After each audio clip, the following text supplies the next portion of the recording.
That's definitely picking up on your mic, Adam. Oh, I thought I muted myself. Nope. What a great way to start. Hey everyone, we're live. And that was awesome. Hey, I am not Elise, though I am speaking through Elise. Watch this.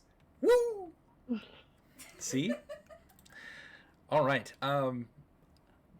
This is Andy speaking through Elise, and we're going to do a little bit of announcements, and then I'm going to introduce you to these lovely people who are so amazing. So, welcome, one and all, to Helpful Goat Celebrates Pride Month. This is us kicking off Pride Month with games played entirely by LGBTQ plus members of our community, and I will, introduce them in just a second. And I'm sorry I have to get through these announcements. What am I trying to say? I don't even know what I'm trying to say. All right, so first one is Twitch chat. You are able to type !donate in the chat. And this month, our donate command leads you to a collection of amazing websites where you can get connected with groups that highlight LGBT plus Q aspects of the greater LGBT community, like social groups and organizations, as well as activism and awareness. !donate will get you hooked up with that. If you enjoy us and want to try to support Helpful Goat, a few ways you can help us make streams like this and, expand on our community. One, we're affiliate on Twitch, which means you're able to cheer and subscribe to us. And hey, we're already at a level 2 hype train, which is brilliant. We're making our way to level 3. Appreciate that a lot. It helps us so much, and it just allows us to continue to, make as much content as we can for you guys. You've stopped moving your lips, Elise. So yep, I'm just miming things for you. Just miming things, I'm just miming things for you. Interesting. It's a sort of interpretive dance version of what's going on. And don't stop. I love it. Thank you. Uh, we have exclamation point merch, which gets you linked up to our merch page, and you can buy all kinds of merch from Helpful Goat. Campaign specific merch. We have just sort of Helpful Goat in general merch. Oh, it's brilliant. Yeah, everyone's got a little something, it seems like. Get on board with that. Or if you just want to donate to us directly and buy us a coffee or something, exclamation point KO-FI or coffee gets you linked up to our coffee page and where you can do that. And if you like us so much that you want to be with us, we want you to be with us too. Exclamation point Discord in the chat will allow you to join our Discord and hey, maybe playing these games next year. So please join the community. We just hang out in there and have a lot of fun. We play games. We watch movies together. We, some people read books. It's wild. We do all kinds of crazy things. And any games that we play with our community, we pull directly from the Discord. So that's the best place to get connected with Helpful Go. Chelsea is playing tonight in this game. Is there a poem? We've got a couple poems. Poem. A few poems. We've got a poem from Galway in the chat. Oh. Beginning with promises of Pride and Prejudice extreme, our excitement and hopes for this joyous month gain steam. Proud to be here, overjoyed to see. Together we wait for what this scene will be. Helpful Goat Pride 2022, it is true. I'm so very proud to say I can see and hear you. And then Lena did a haiku for us too. Yeah. And it is amazing. So shush, Lena. It's Pride time. Fuck yeah. You're all so wonderful. Seen and fucking heard. Yeah, checks out. Amazing. Thanks, Lena. And Galway. I love you. Thanks, y'all. You're great. With no further ado, I turn you over to the game tonight. Pride and Extreme Prejudice. Lise, take it away. Hello, thank you, Andy. Sorry I abandoned you to just interpretive dance partway through our bit. Hello, everyone. So excited to have you here. With the main part of the introductions done, we'll just jump straight into introducing ourselves and a little bit about the game. So, my name is Elise. My pronouns are she, her, hers, and I will be the GM for tonight as we are playing Pride and Extreme Prejudice, a game by Grant Howitt, which has been heavily adapted by myself and a few of my friends. So, shout out to Lauren and Darga and Catherine for all of your help in adjusting this game to be playable online as well as with more players than it was originally written for. So thank you to my friends who are wonderful supporters of the stream in that way. And of course to Grant Howitt for all of the amazing one shots that we continue to mine for content. So we appreciate you too. With that said, a little bit about this game.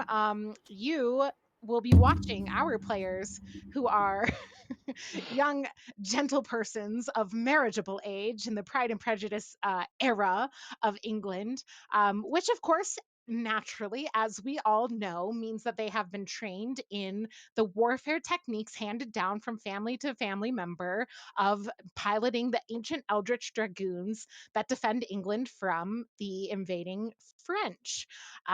Naturally. So, along with seeking true love and navigating the difficulties of being a young person in in 1800s England, we are also defending against the French invasion and eldritch forces yet unknown. No, Galway, we are not waiting on that. Yes, please go reread the novel. You're absolutely right. Players, let's go in age order, starting with our oldest child. Meg, will you introduce yourself? Give your own name, pronouns, your character's name and pronouns, and just a little snippet to give us a personality of your character. Sure. Hi, everyone. Thank you so much for coming today. So my name is Meg or Megan. I go by she, her, hers, or they, them as a treat. Doesn't matter. And my character's name is Ava, and she goes by she, her, hers. She is the eldest of the family. She's really into gem collection. She'll just like stay up all night looking at her gems, but don't worry, she'll be sure to attend every single family gathering needed to uphold our look in society. Thank you, Meg. And our second eldest, Darcy, will you introduce yourself and your characters, please? Hello. I am Darcy and I am the second eldest. My name is Mr. Edward Darcy. And yes, I go by the full name, even from my family. Um, I do hand combat with the Dragoon and like to I'm trying to think what else I'm supposed to say. Pronouns. My pronouns are they, them, theirs, and Edward Darcy's are or sorry, he, him, his. We can re-record this, right? Yeah, we'll fix it in post. Okay. All right, I totally cut. forgot what I was saying in the middle of everything. So No, that was anyway, perfect. hi. Thank you, Darcy. Adam, will you introduce yourself and your character, please? Yes. Hi, everybody. My name is Adam. I use both he, him, his, and they, them, theirs pronouns. I am playing Ashby, the second youngest child in this family. Ashby is the gunner. So they use the gun, and they do things with like firing at things. Um, they do use they them pronouns, and yeah, Ashby. We're all gonna discover Ashby together tonight. But I have a suspicion. I'm beginning to feel like Ashby is pretty cool, calm, and collected, but can also be quietly condescending Excellent. towards some people. Just Thank you. some, though. It's just some. Stay tuned to find out who. Woo! Yes, they use the gun and they them pronouns, like like many of us. I want to. Can I just quick say there's a horror, like a slasher movie coming out with Kevin Bacon in it called They Slash Them. Yes, I saw the ad for that. Everyone that I've seen who's What? like following the release of that is like it's either going to be amazing in the worst way or terrible In the best way. in the best way, or Yeah. just terrible. Maybe, That's yeah. also possible. Thank you, Adam. Ket, will you introduce yourself and your character, please? Hello, I'm Ket. They or she pronouns. My character is Charlotte, or Lottie, as the siblings like to call her, or Charlie, as she would rather be called. But she's like used to being called Charlotte or Lottie, and she's kind of experimenting with they, them, or he, him, as well as she, her. She's not really sure what she wants, but she does know she likes learning about tactics and strategy and like just sort of thinking about how to defeat the French or her siblings or whatever. So yeah, she's the pilot of the Dragoon.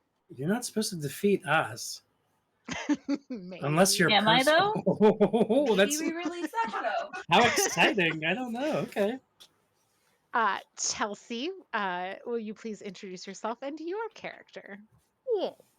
I am Chelsea, pronouns of she, her, and I will be playing Caroline, who prefers to be known as Kitty, Kitty with an I and not a Y. And she is the social butterfly of the family. She has every desire to be the sparkling diamond of every room she enters. And she also has the charm to match it. And she is the operative of the group. So she's working a little bit more with the ground and with the people versus the dragoon itself. And just she fits into the family a little differently Oh, than the other siblings. she's got a bit of a scandal of her own. It's never been fully admitted, but she is the illegitimate child of the family. Thank you, Chelsea. And Joel, will you wrap it up with your introduction and your character, please? Hi, I'm Joel, he, him, playing Oster Mild, also he, him, uh, who is the country cousin, but honestly, at this point, he might as well just be one of the siblings. He's that one family member that always shows up uninvited on the weekends. Yeah. There's an air of flamboyant sophistication to his personality, although his manners and fashion sense would certainly say otherwise. He just comes over to use the swimming pool. Yeah, yeah. Yeah. And But eat all the every snacks. time he brings biscuits. Oh, biscuits. I love all these references, by the way. I believe you and I we both played like the same part, right? In that play? What play? What are you talking about? Great question. I have no idea. Let's move on. This is real life, Adam. Sure, sure. Are we Thank talking you. American biscuits or United Kingdom biscuits? What are we looking at? Why not both? Thank you We very much. Andy, if you would kindly switch things over to the map view so that the audience can see a few things. I just want to briefly show everyone what the game is going to look like. So when we take a turn, the players will be arranging their tokens on this Roll20 screen. Um, and the order in which they arrange their tokens will determine the order in which they go, similar to initiative in D&D 5e. And underneath that, Andy, if you will scroll down just a bit to show those sliding scales, we have 3 sliding scales that the players are managing at all times. They have their family reputation, which they want to be as high as possible on this scale. They have the French advancement, which they want to be as low as possible on this scale. And they have the Eldritch influence, which they want to be pretty much in the middle because too low and their dragoon stops working, too high and weird things start happening as Eldritch influence is wont to do. Each player also has a personal goal, as yet unrevealed to each other and to the audience, that they will be attempting to at some point fill in today. As well as just kind of the overall goal of increasing their family reputation and holding the French at bay. So, thank you, Andy. If you want to switch it back to the all cams view, players, we are going to start. What's happening today? The gay agenda, as one might say, today is that there is a village fete. A nice little village get together, and your family estate is the biggest in the village, right outside London. You are the family to be seen here. And as you are approaching the village fete, you are also talking to your mother. And as she leads the little gaggle of you from the village, from the estate down to the fete, she looks from one of you to the next and, oh, Ava, dear, do make sure that your sister is standing up straighter. I've told you, Lottie, 100 times that I want you to keep your spine straight. Do you think any of those suitors are going to come knocking for you when it's your turn, my dear, if you're not just keeping your posture upright? Ava, I'm reminding you, it's up to you today to keep that up.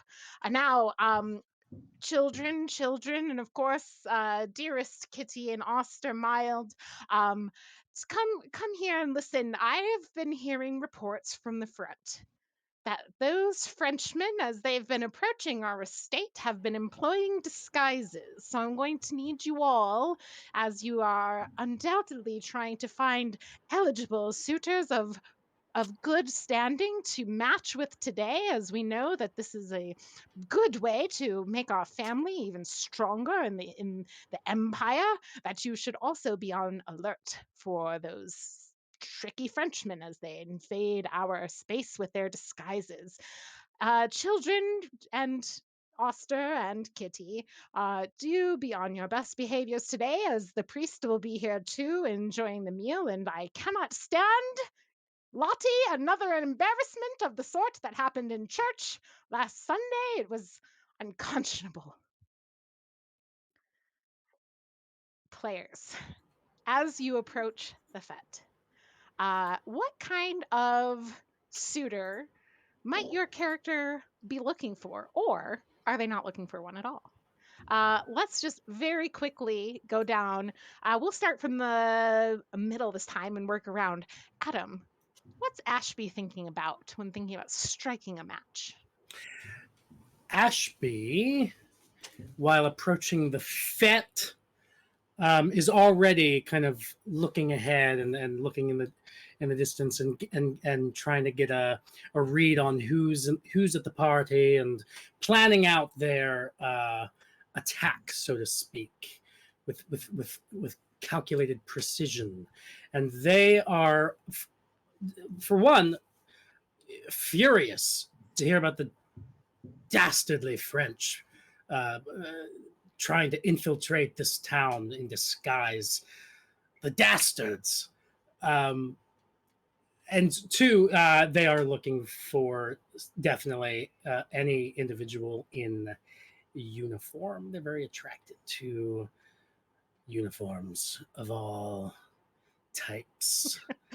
Excellent. Military uniforms, tennis uniforms, postal workers, any uniform. Your mother turns to you and is like, and if I hear one more thing about postal uniforms, they're below our station for the last time, Ashby. And Ket, what about Lottie or Charlie?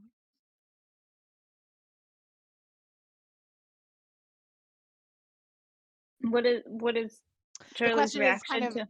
oh yeah, the reaction, but also like, what would Charlie be kind of looking for in a suitor, or is Charlie looking for a suitor at all? Yeah, I don't know that Charlie's really looking for. I mean, like, I guess if Charlie were to find a suitor who was like super into tactics and like strategy and wanted to play chess with them, they would like be really excited. Like somebody who can match their brain, but like they're kind of like let my older siblings do that whole suitor nonsense. I am too busy being a serious tactician and plotting against myself. I'm not really against, like it's the friendly sort of plotting to try to get, I don't know, more pie. But like, yeah. Okay, thank you. Chelsea, what would Kitty be looking for? Kitty is looking for someone charming, but someone that they're ready to be talked about. She is looking for the men in the room that hold all the gaze, all the girls want, all the guys want, and the ones that are drawing as much attention to themselves, but they have to have high standing. Excellent. Oster Mild. By the way, Joel, is it Oster Mild, or Yeah, Oster. just Oster? Okay, Oster. What would Oster be looking for? Oh, Oster has been burned way too many times in the past. Way too many exes. He's not going to this vet particularly to look for a suitor, but maybe if there's someone who's not caring too much about being seen or flashy, it's kind of his secret type. Excellent. Ava. So she's the properest of the proper, so she has to look like she's like, oh, I'm ready to get married, I guess. And women only, please. Thank you. So just any women of good standing? Of good enough standing, yeah. And Darcy, Mr. Edward Darcy. What does Mr. Edward Darcy Thank look you. for? So Mr. Mr. Edward Darcy is, I'm trying to think of a good way to describe him.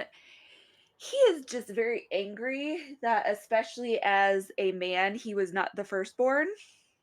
And so he's just kind of like, fuck it a bit.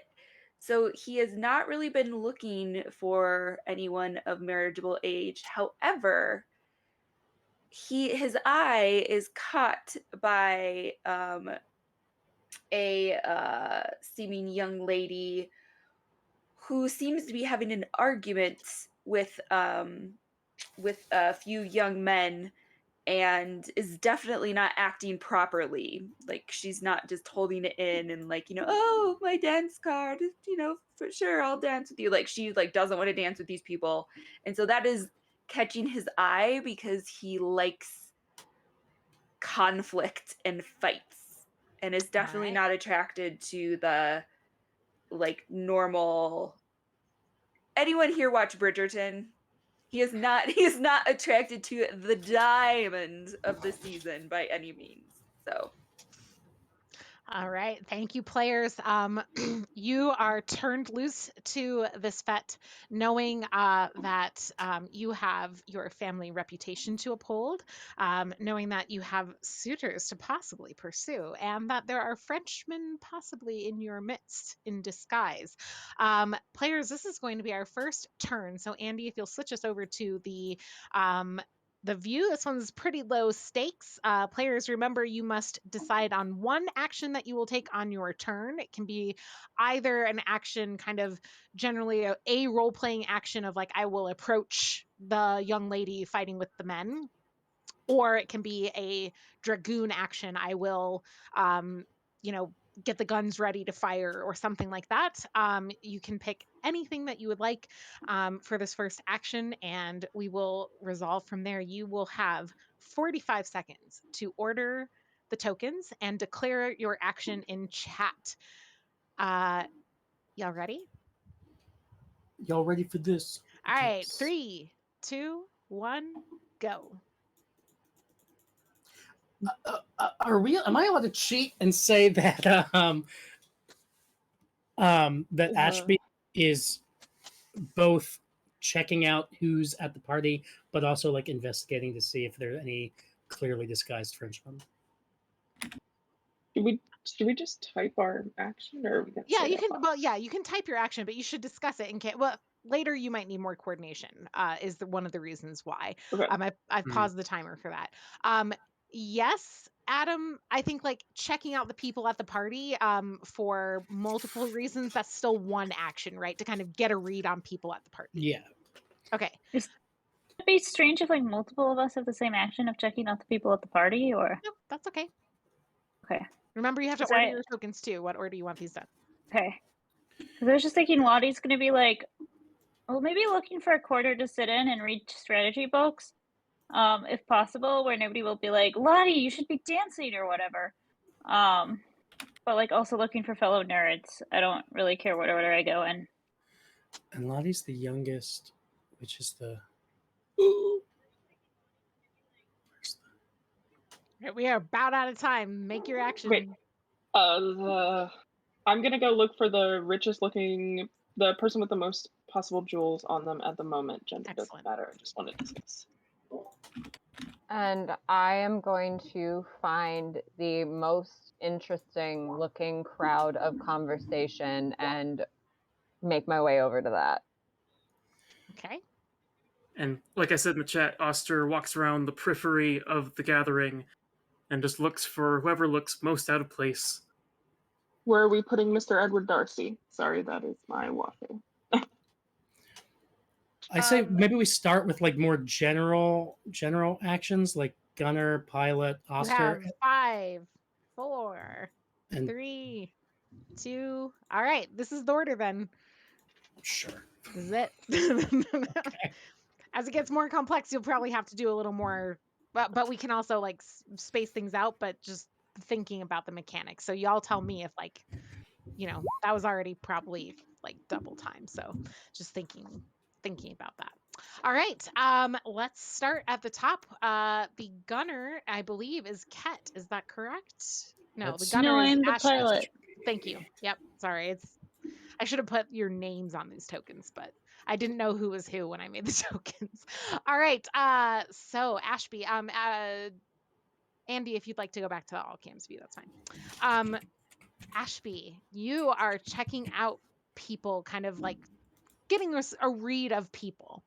So the core mechanic of the game is to roll, I believe, a d10. Let me double check that. Is that right? Yep, a d10. If you have a reason why your character would be like particularly good or have some sort of advantage, you can roll twice and take the higher. Same thing for if there's some obvious disadvantage, it would be roll twice, choose the lower. And then we'll resolve based on the scale written in the rules. So go ahead and roll your d10 first, and then we'll resolve from there. All right.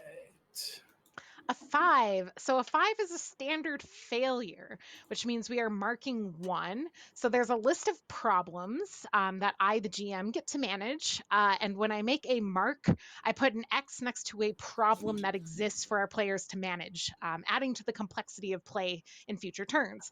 So with a standard failure, we mark 1. So I am going to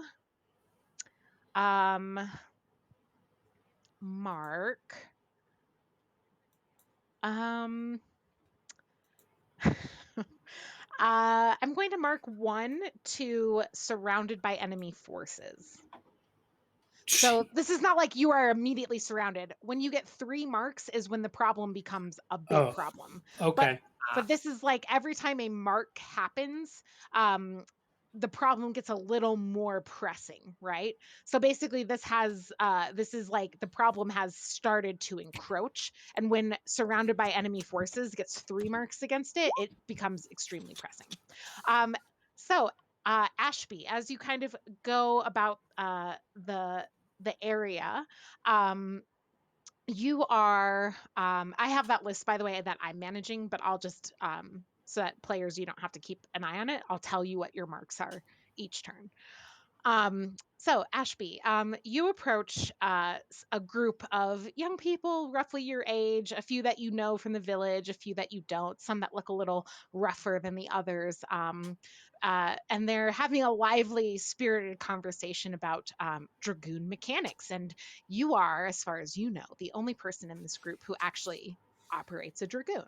And as you kind of approach this group, one person is kind of spiritedly asking another, but I just want to understand more about how the inner workings of these machines even work. We don't understand these things. We just let these noble people in their estate up on the hill manage all of this eldritch nonsense that sometimes there's eyeballs just looking at me from their walls. I don't understand how this could be. And the group is kind of tittering about this. Is this person a stranger to me? This person is a stranger to you, yes. Are they in uniform? They're in uniform, yes. What kind of uniform? Their uniform is they're going to be wearing a gosh, something kind of like a clerk's uniform, right? Like a high ranking but still in kind of a servant role clerk of a household. So they like have a nice little brooch that represents their guild. They're like like clerks and scribes and that kind of thing on their uniform, and it's very recognizable as like it's very well cut. This is like someone who comes from London or is represents a guild that has headquarters in London of kind of the upper crust of scribes and clerks and these types of folks. So Ashby would assume that this individual works for like a wealthy family or Yes. Works for a wealthy family, probably on contract to do some sort of like writing up of a family history or a legal contract or something like that. Interesting. Ashby's just gonna kind of mosey up to the group and kind of raise their chin at this stranger who is both well dressed, which is attractive, and also openly asking for information about our eldritch mechanics of our dragoon, which is suspicious. Ashby has very mixed feelings. Uh, go ahead. Excuse me. Am I doing Snape? Go for it. Please continue to Hold do it. that voice. Please. Who are you?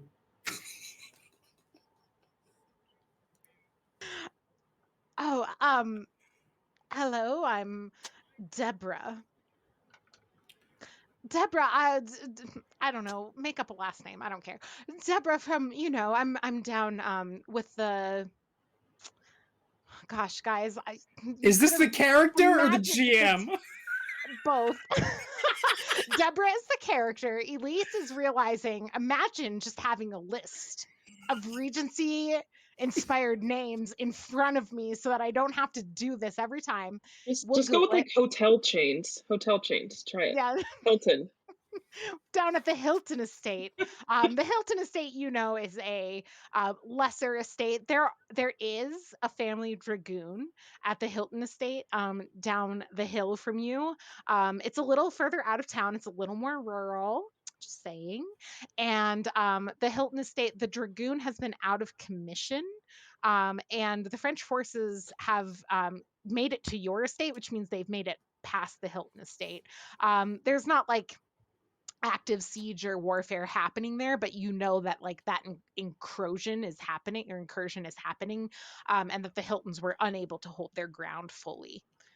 So this person, if they actually did work at the Hilton estate, they probably saw some dragoon machinery being operated, but that has been out of commission now for a little while. I see. Okay. Well, that checks out then. Ashby's just gonna moon over Deborah. Just be like, oh, you're one of the Hiltons, are you? Well, Well, I work for the Hiltons. You yes, know how it is. I indeed. come from London, and Indeed. I just want to say before the end of my portion of the turn, I like your clerk uniform. oh, thank you. I keep it well pressed all by myself. Okay. Great. That's the end of Ashby's turn. Next up, the pilot, which is this time, I believe, Ket as Charlie. No. Yes? No? Yes, yes. Okay, great. You I doubted yourself too soon. I had just unmuted.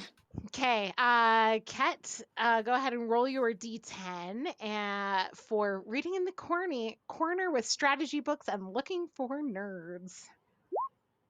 I like that that's my action. Ooh, Oh, well, a I guess I'm bad one. at reading. A one is a sizable failure, Mark II. So let's see. We're going to mark two to public embarrassment. What did I As do? you're sitting there reading your book, looking for nerds, you immediately notice that your mother is sending you some glares. And you recall the church incident not so long ago, just a week ago, when you were reading tactical books during church and got called out in front of the whole church. And as you know, the priest is attending today's fete, and your mother did warn you about that specifically and tell you that you needed to be on your best behavior. And you see your mother turn to you and look at you and start approaching. And there is a hush that falls over the crowd as your mother, who is a formidable woman, a military force of nature in the dragoon army of the queen, approach you. Charlotte, how many times must I tell you to leave these books at home? And she takes it from your hands, and she kind of, not in a horrible way, but like kind of bats your shoulder with it a bit. I want you to get over there and get yourself a cup of punch and socialize. And she taps you on the head with the book. And you are now forced against your will to socialize at a party where you did not want to socialize. And we have marked two for public embarrassment. but you can, sorry, respond. I don't want to like just shut down the scene right there. But sir, you'll give those back to me eventually, right? I need them to defeat the You French. can You know, read they need when to. it's the proper time to read. And if you want to discover the French, then go out there and discover them. I don't know if I want to discover them in that way, but yes, mother, I'll go meet people. Yeah, you head over to the punch bowl, and it's pretty empty at this point. You're just pulling up the dregs of the punch bowl, and the priest is standing there with his cup of punch and kind of gives you a sad shake of his head. And um, Do all I right, see any nerds? with a sizable failure, unfortunately, you just see a lot of people kind of chuckle at you for, oh, the youngest, you know how she is, that kind of attitude towards Charlotte, towards Charlie for, uh, yeah, for, so unfortunately, I mean, if there are some there, you're more concerned at this point with the fact that a lot of people are noticing the more public display of your mother's displeasure with you.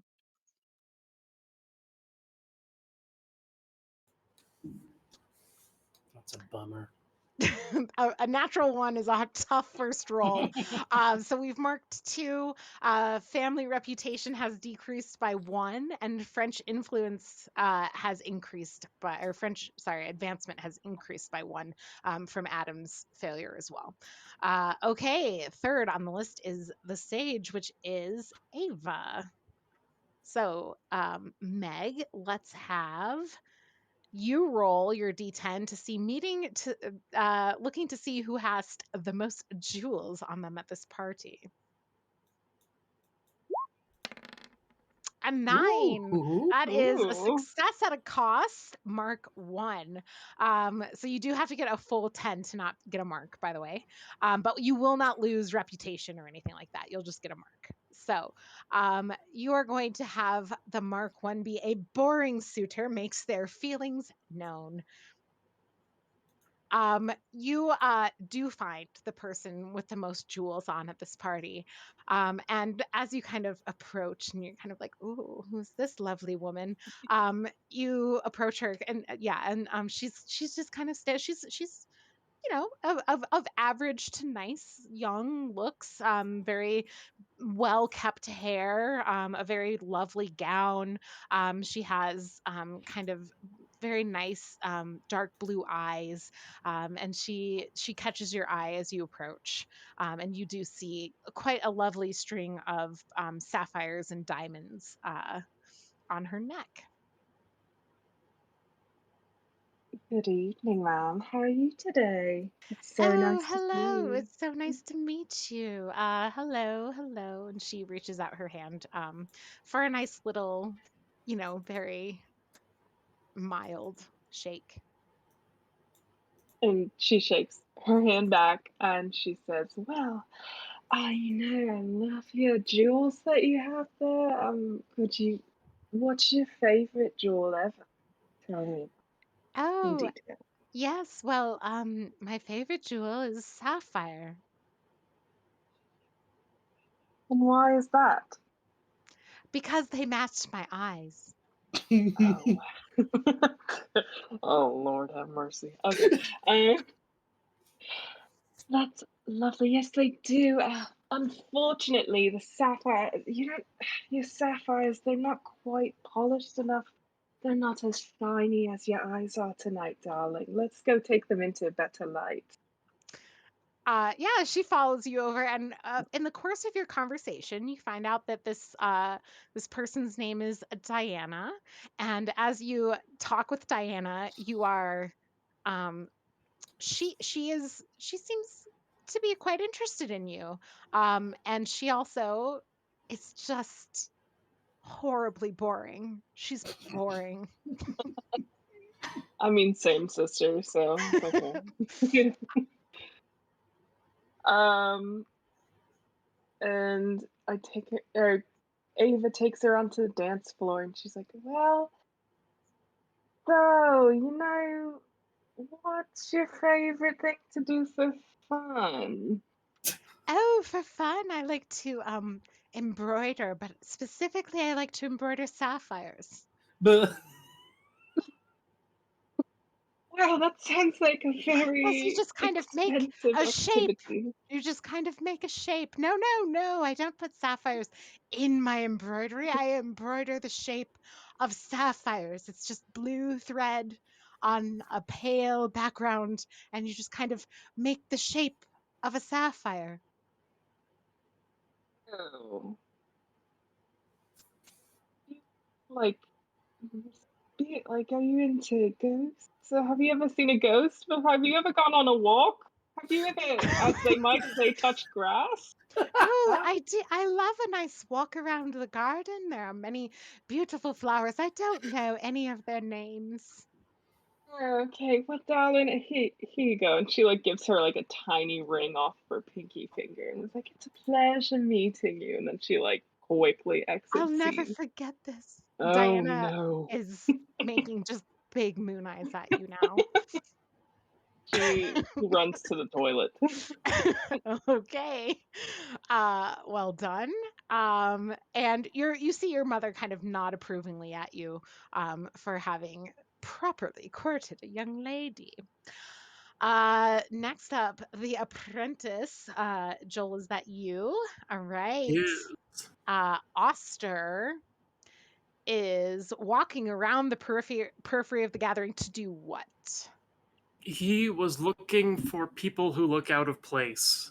Kind of Okay, like Ashby, it was kind of like a, hey, can I look for French, but also look for interesting people. gotcha. All right, go ahead and roll.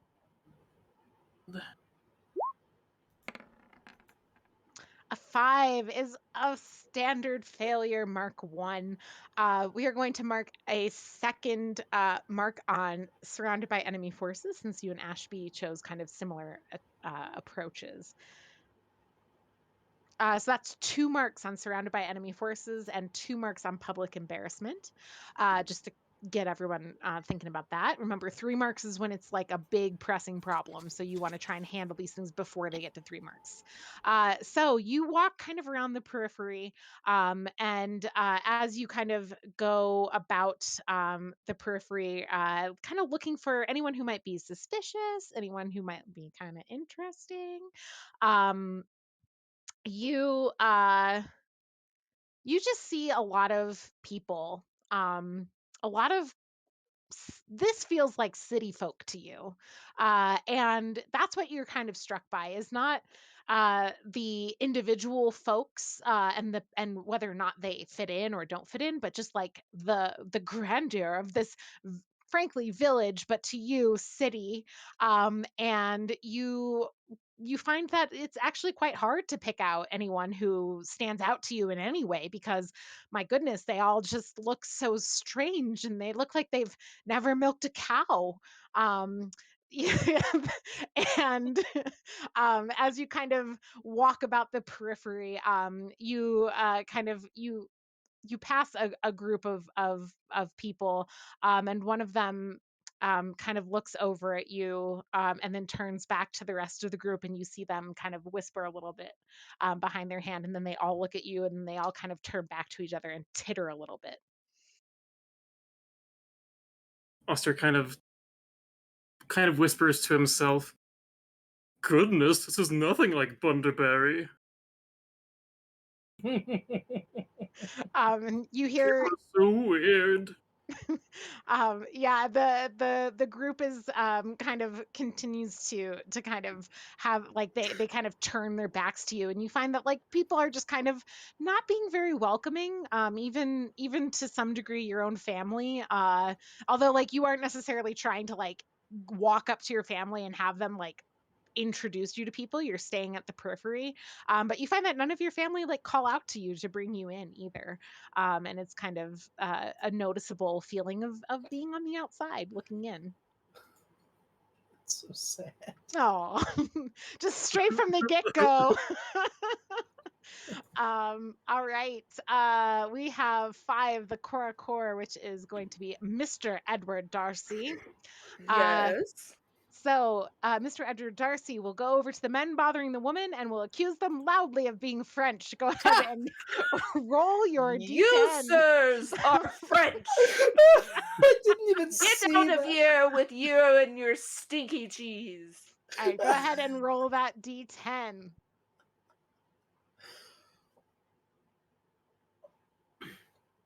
Edward Darcy bringing the Hikari vibes Just right away. very direct. Right This is off the why I bat. play chaotic neutral characters. Yeah. Okay, my thing is being weird and there's no place to roll a d10. Could someone roll one for me? Andrew, would you like to roll one for me? Oh, you can't. I'll roll a D10 for Thank you. 7. That is a success at a cost mark 1. You walk over to someone and accuse them. You accuse the group of being Frenchmen. You are going to have the mark is going to be that you are well, we'll say a gentle person's dark secret is revealed.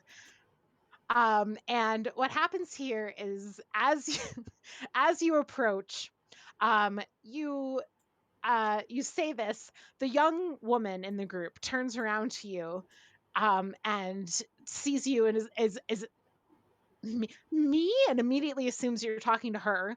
Gets defensive right away. And in the rest of the group of men, you see a bunch of them kind of like scoff and roll their eyes, and one of them just starts sweating bullets, and it's like, no, I'm not French. Why would you say such a thing?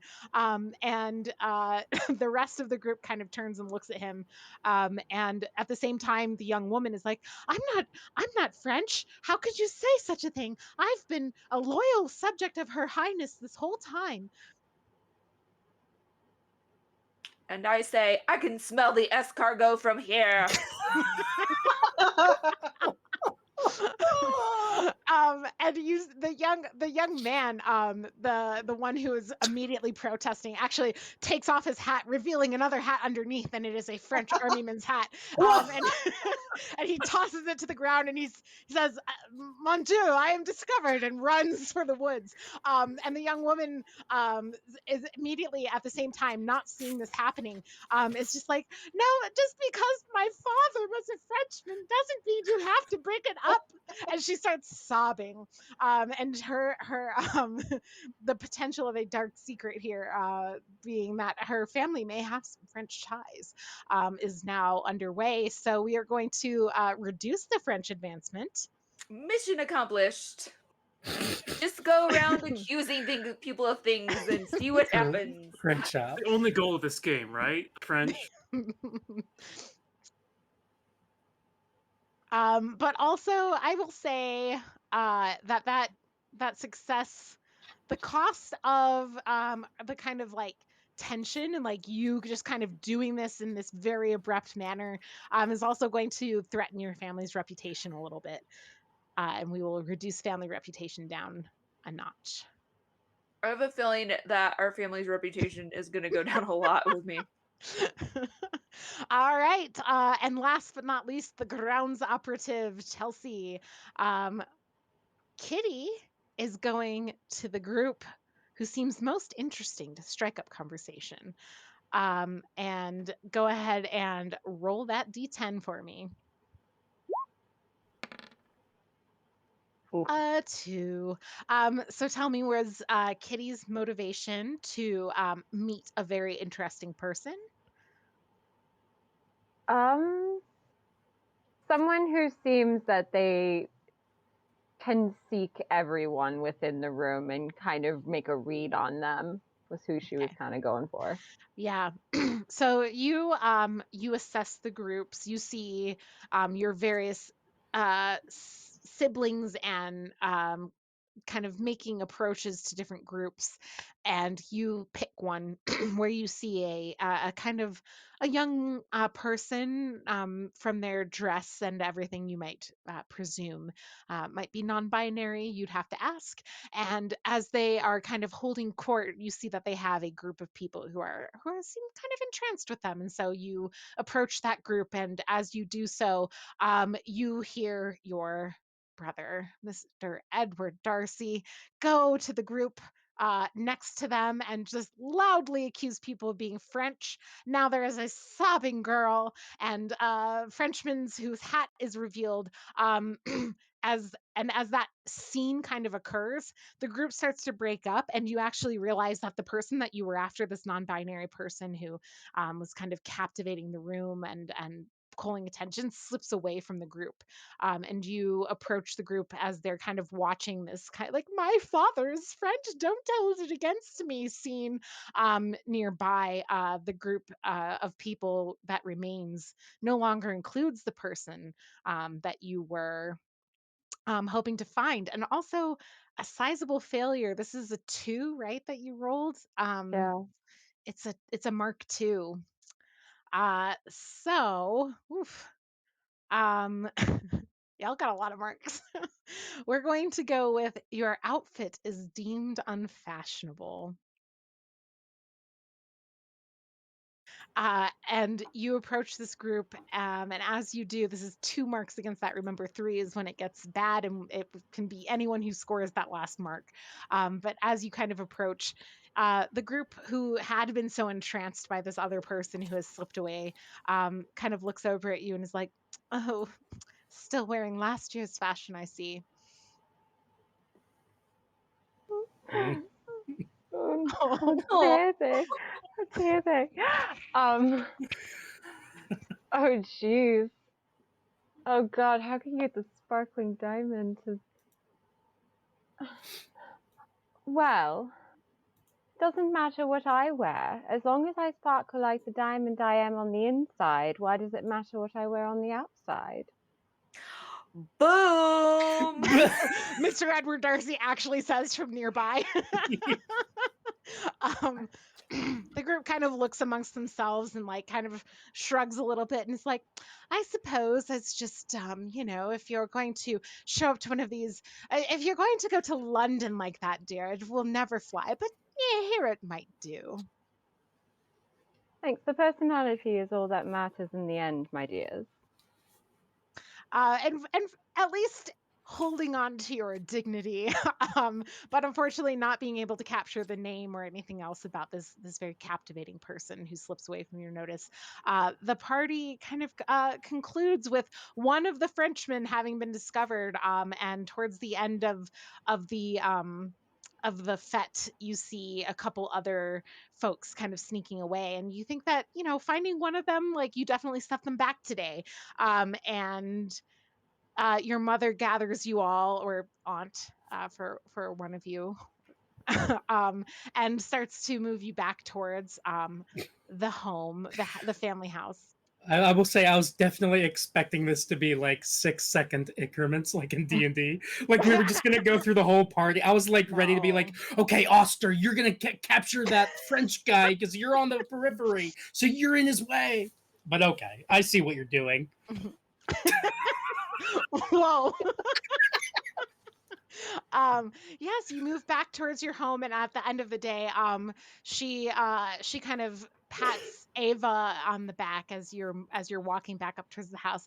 "Ava, darling, that was just wonderful how you were approaching Diana, just like I said you should. Find a good young woman, beautiful young woman, loves sapphires." She doesn't touch grass very often. She's a bit. She's lovely, mother. She was lovely. I Touch definitely didn't. grass? Is that shorthand these days for smoking something? You don't need someone who touches grass. You need someone who has lots of money and access to resources. We have to fight the French and support her Highness's royal army.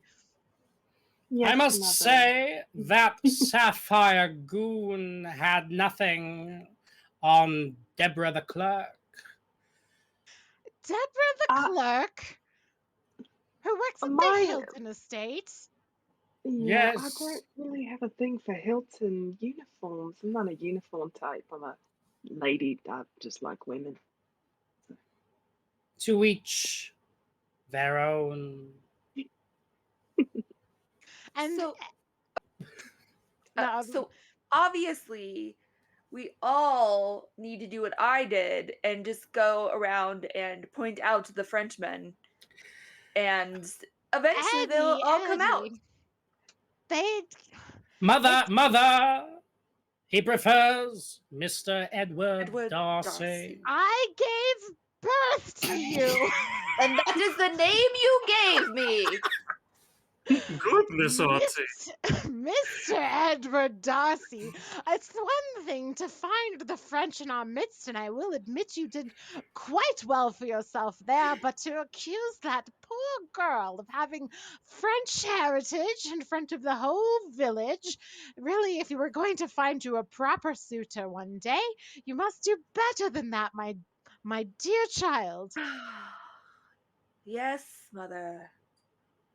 It's all about proper social graces of which your younger sibling, and here again she pulls the book from within the many folds and pockets of her dress and taps Lottie on the head, knows nothing.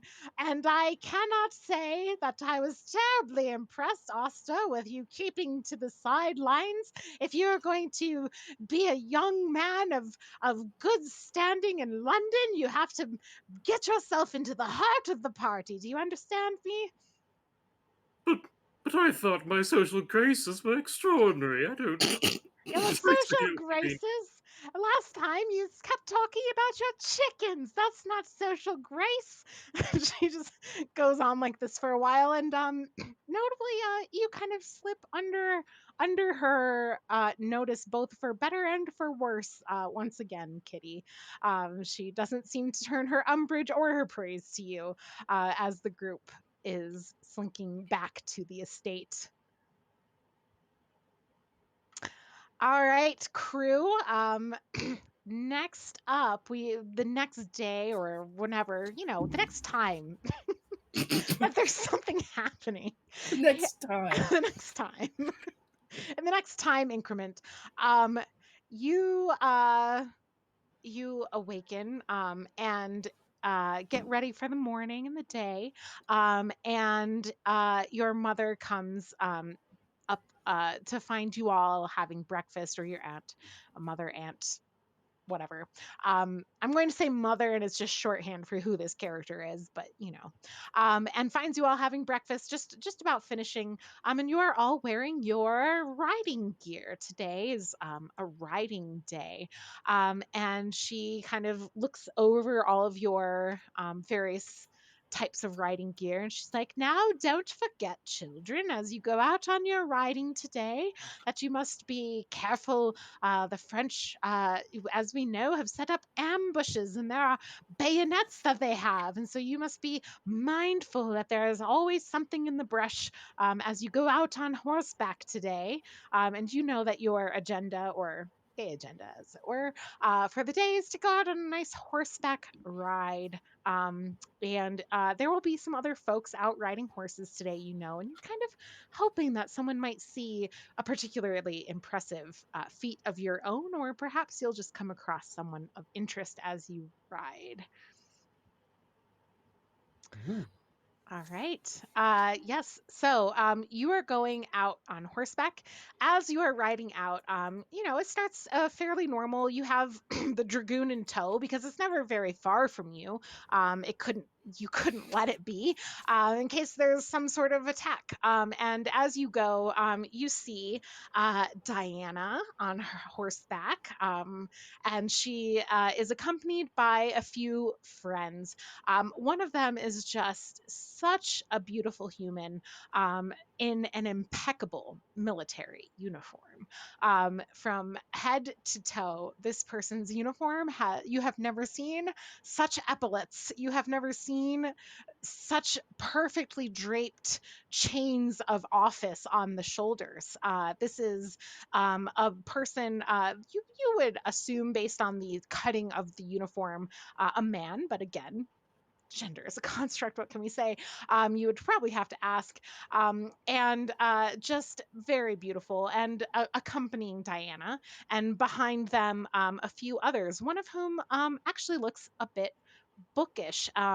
They have some books in their bag. You can visibly see a saddlebag stuffed so full with books that one of them is kind of slipping out and they have to kind of catch and slide it back in. The same non-binary person that you saw at the fete, Kitty, is there as well, kind of riding along and holding conversation with the bookish younger person in the back that you keep watching. And they seem to be quite adept at pulling that person into conversation. It's kind of charming to see them engage with this person who looks like they might be a little more shy. Um, and as this group is kind of approaching, you see Diana looks up and sees Ava and starts to wave. Oh, Ava, Ava, hello. Reminder to the group before we get into actions and roles. You have marks. Your marks include 2 against your outfit is unfashionable, 2 against surrounded by enemy forces, 1 against a boring suitor makes their feelings known, and 1 against a gentle person's dark secret is revealed. Um, as uh, as this group kind of rides over towards you, you hear a battle cry from the tree line nearby, and the French are attacking. They are staging a bayonet charge. You see them coming over the hill, charging towards you as you have this chance meeting on horseback. Players, you have the French advancing. You have your chance meeting on horseback. And you have about a minute to decide what you're going to do and in what order you're going to do it. Remember, your dragoon is right here. Let's get going.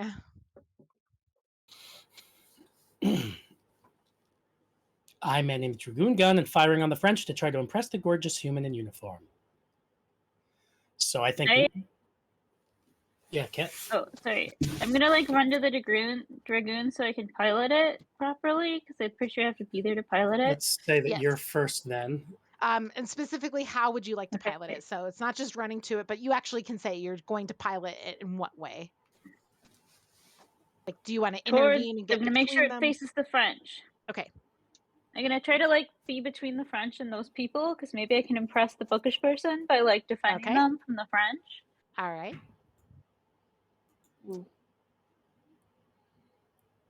I was thinking about moving the people who can't utilize the dragoon like out of the middle of that, or is that like they are in the middle of the dragoon people French? So they're definitely in the zone of danger. In the So middle. you could Or- like go to get them out of the way. Yes. Okay. Are the French on horses? No, they're on foot. Okay. Cool. Is there currently a horse race happening, or people riding around on? I mean, obviously It's they're riding. just folks out Is there riding just in the countryside. folks out riding. Okay, what Oster's going to try to do is spook as many horses as possible toward the French. Ooh. I'm not sure what order I'm. Let's do that after the gun so that none of the horses get shot. And as the Sure. French get closer, Mr. Edward Darcy can punch them. And what is Kitty doing? I realized I was muted. So I have a advancement in to use a way to strike fear into the hearts of your enemies. So I think that would partner really well with Oster's idea to get the horses to run to divert, and that would create more of a spook. Awesome. Do we want Edward Darcy to be able to... How long is the dragoon's arm? Do we want to be able to punch them before we try to scare them? I could just punch at them as well. Okay, cool. Then I think All this is a decent order. You're out of time. So it's good timing. All right. Did everyone write their thing in chat? I'm seeing. Oh, sorry. I No, did that's not. okay. It just helps me because I can go back to them. So Yeah. I would appreciate it. All right. First up in this order is the pilot. Ket, what is Charlie doing? You're still muted, Kit. Sorry, I'm trying not to like have any noise from the background come in, but I don't have to roll first. Yeah. So just say your action again so everyone knows, and then roll. Oh, okay, sorry. Okay. I'm going to try to get to the dragoon so that I can pilot it between the French and the other friendly people. One of whom looked sort of bookish and maybe impress that person.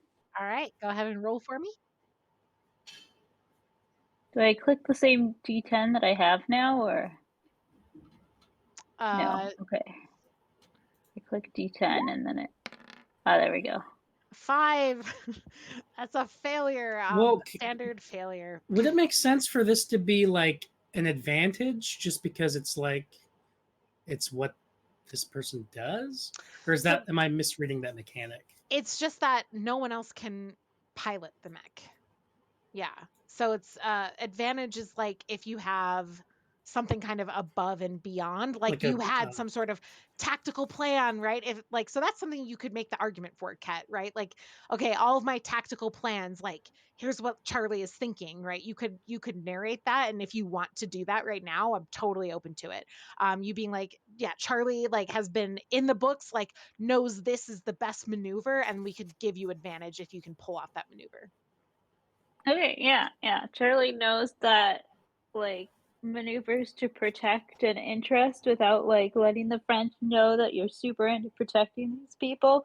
And so is like learning about maneuvers to subtly protect while still be on attack.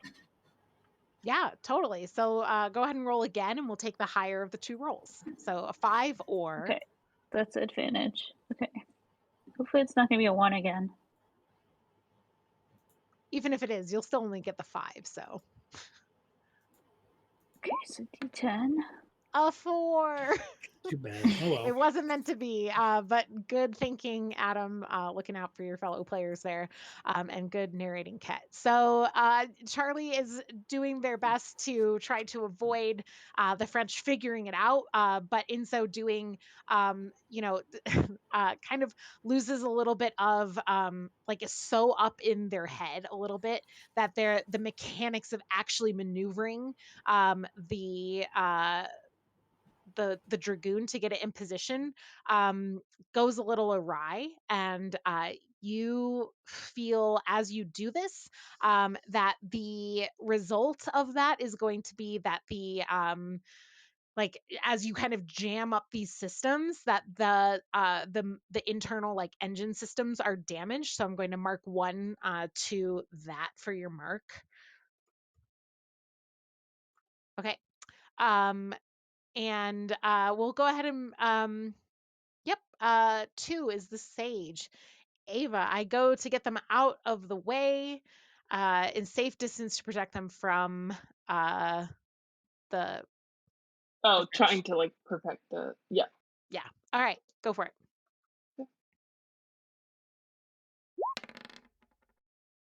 Oh my gosh, you guys have to start rolling better.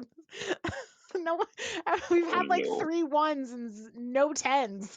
Um, all right, on a 1, which is a sizable failure, we're going to mark 2. Um, this is going to be. We're going to make our third mark to surrounded by enemy forces. So that is now an immediate and pressing problem. And the second mark is going to go whispers from the dark beyond the stars. Ava, as you go to do this, um, you hear a familiar voice to you, one that you've heard before because you study these things. You're in tune with the eldritch machinery and being or beings that help make the dragoon operate. And as you walk away from the dragoon in order to, or ride away from the dragoon, away from it rather than towards it, even as your siblings kind of dive towards it to get the machinery operating, you hear the whispers of the eldritch machine kind of coming to you and being like, "Oh, so you're going to prioritize them, are you? We see how it is. That's fine."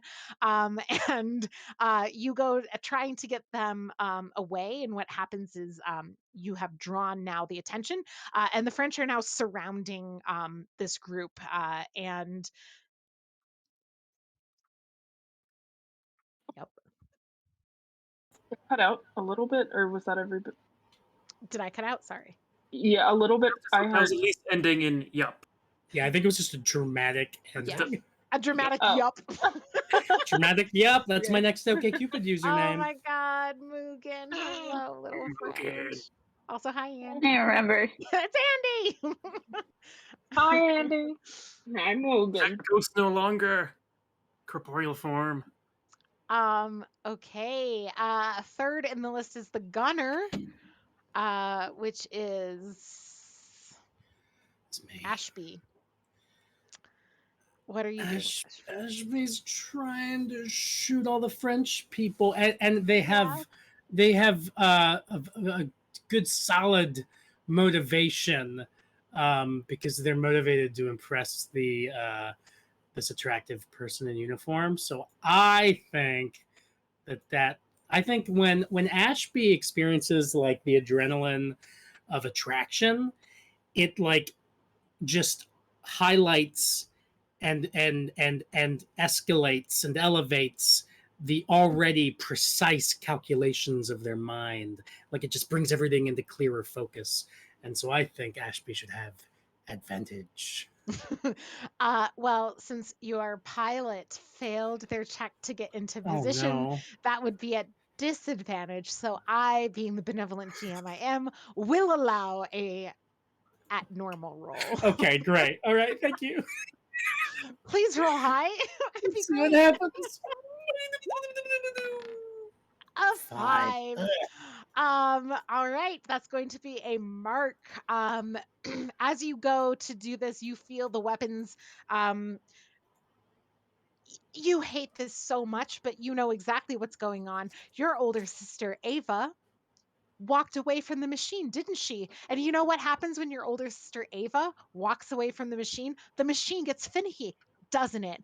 And what's happening right now as you do this is you feel the weapon systems start to jam up. And you, as you try to get the guns up, you try to get the guns in position. Instead, you feel them locking up under you. And we have now marked 1 against the weapon systems jamming. I hate this. Ashby murmurs to themselves, Ava, you've done it again. Okay, and let's see, that was the gunner. Grounds operative, that will be Chelsea. Kitty is going to partner with Oster to strike fear into the hearts of enemies using Eldritch Influence. Go ahead and give us that D10. And if you want to make an argument for advantage, now is your time. Please, oh benevolent GM, just help us. I can't even do it in character. Just please be nice to us. We love you. All right, fine. Roll an advantage. Yay, how do I That's do your that? one time that you get to just say, please help me. How do I do that? How do I do advantage? Just roll twice. So you can just, if Okay. you're, yeah, however you want to do it. There's one. Oh god. Mamma mia. What's with all the 5s? Y'all, you need some successes. What are we gonna do? You go to do this. We are going to mark 1 against Whispers from Beyond the Stars. Here's the thing. Ava, bless your heart. You Jesus do Christ. so much for Sorry, your guys. siblings. You do so much for them. You do you shield them from your mother's displeasure. You take blame for things when they mess things up and you say, "No, mom, it was me, the perfect one." Everybody knows that you're just covering for your siblings. But right now, as these whispers get a little stronger because Kitty, who isn't allowed to get in the mech, she just talks straight to those eldritch gods. And as she's talking to those eldritch gods to help her sneak up to the enemy forces and strike fear into their hearts, she goes for that presence that she knows she can summon that just gives her this unworldly, unsettling appearance to people that makes them shudder and walk back. They respond with, "Oh, really? After your sister walked away from the machine, it couldn't bother to just go into the machine and whisper sweet nothings into the eldritch core, and you still want us to come here to bat for you." And now we have marked 2 against Eldritch Whispers from Beyond the Stars. To be fair, I didn't smuggle you all those cakes for nothing, you know. Well, that's fair. I suppose that's why we gave you advantage. Fair enough, but no more cakes for you. Not at least not the good ones. You're only going to get the crummy ones from the end of the table. but None of we the good want stuff. but we want the jammy ones. You're not going to get the jammy Tell ones. You're going to tell get the non Ava ones. tell Ava that until we get the jammy cakes, we simply will not do what they want. Any of you. Do you have a jam preference? Blueberry. Oh, I much prefer the apricot, Did we but ask what your preference was? I was just voicing my opinion. You didn't need to be rude about it. And the French, as you're having this conversation with the whispers, the French see you coming and kind of, with bayonets raised, gesture you back towards the group. And you are now in the group surrounded. Joel, we are now on your turn. What is Oster doing? So, let's see what I wrote down is that Oster runs to a horse to divert them toward the French to discombobulate them. In addition to this, Oster also takes out the extra set of keys that some sibling accidentally lent to him and essentially presses the car alarm, hopefully spooking the horses. All right, go ahead and roll a d10. I don't know if I'm using a Dragoon thing for that, but I even don't, if I was, that would be bad for me. yeah, I don't I think think I might so. just do a D10 at this point. Okay, yeah. Too many fives. It's another 5. Y'all are just really living it up for the 5s. We are To the going to hills! to the Wrong hill! Five. we're Goodness. going to put 1 mark on sibling injured. As you go to do this, you uh you kind of try to spook everyone, try to spook the horses, try to kind of get this to happen.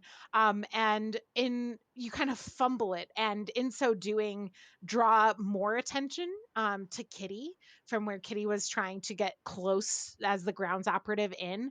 And you see that the bayonet is now getting dangerously close to Kitty. Again, 1 mark is manageable. There's, Kitty's injury at this point is really quite mild and manageable. But if it gets to 3, then we would have a bigger problem.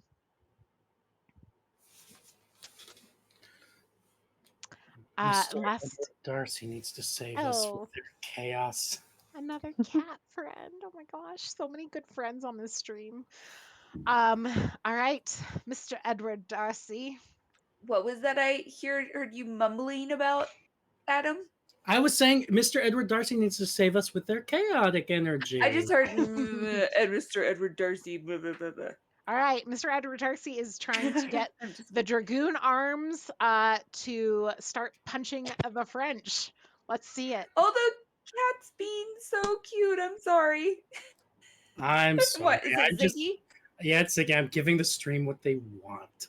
Oh. Okay, back to punching. Um, Back to punching.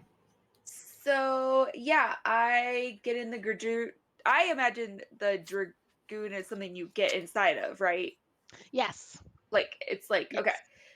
like kind of. I imagine it as sort of like a metal, like dragon-ish kind Yeah, of thing. Okay, exactly. Some big mecha type machine. yeah. So I am getting in, and I'm starting to work the arms, and I'm just like punching, like sweeping, phew, like going crazy, taking out All all right. my second born uh energy out on the French. All right. Give us a roll. And I am actively avoiding any horses. I know the French aren't on horses, but just because I'm used to Andy being a DM and being the dick that kills all the animals, I know that's not in here. Just wanted to point out that he's a dick. All right.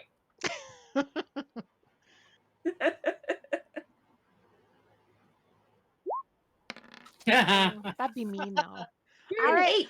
It's our first success of the round. Woo! Another success from Mr. Edward Darcy. See, Congratulations. everyone just call Andy names and you get good rolls.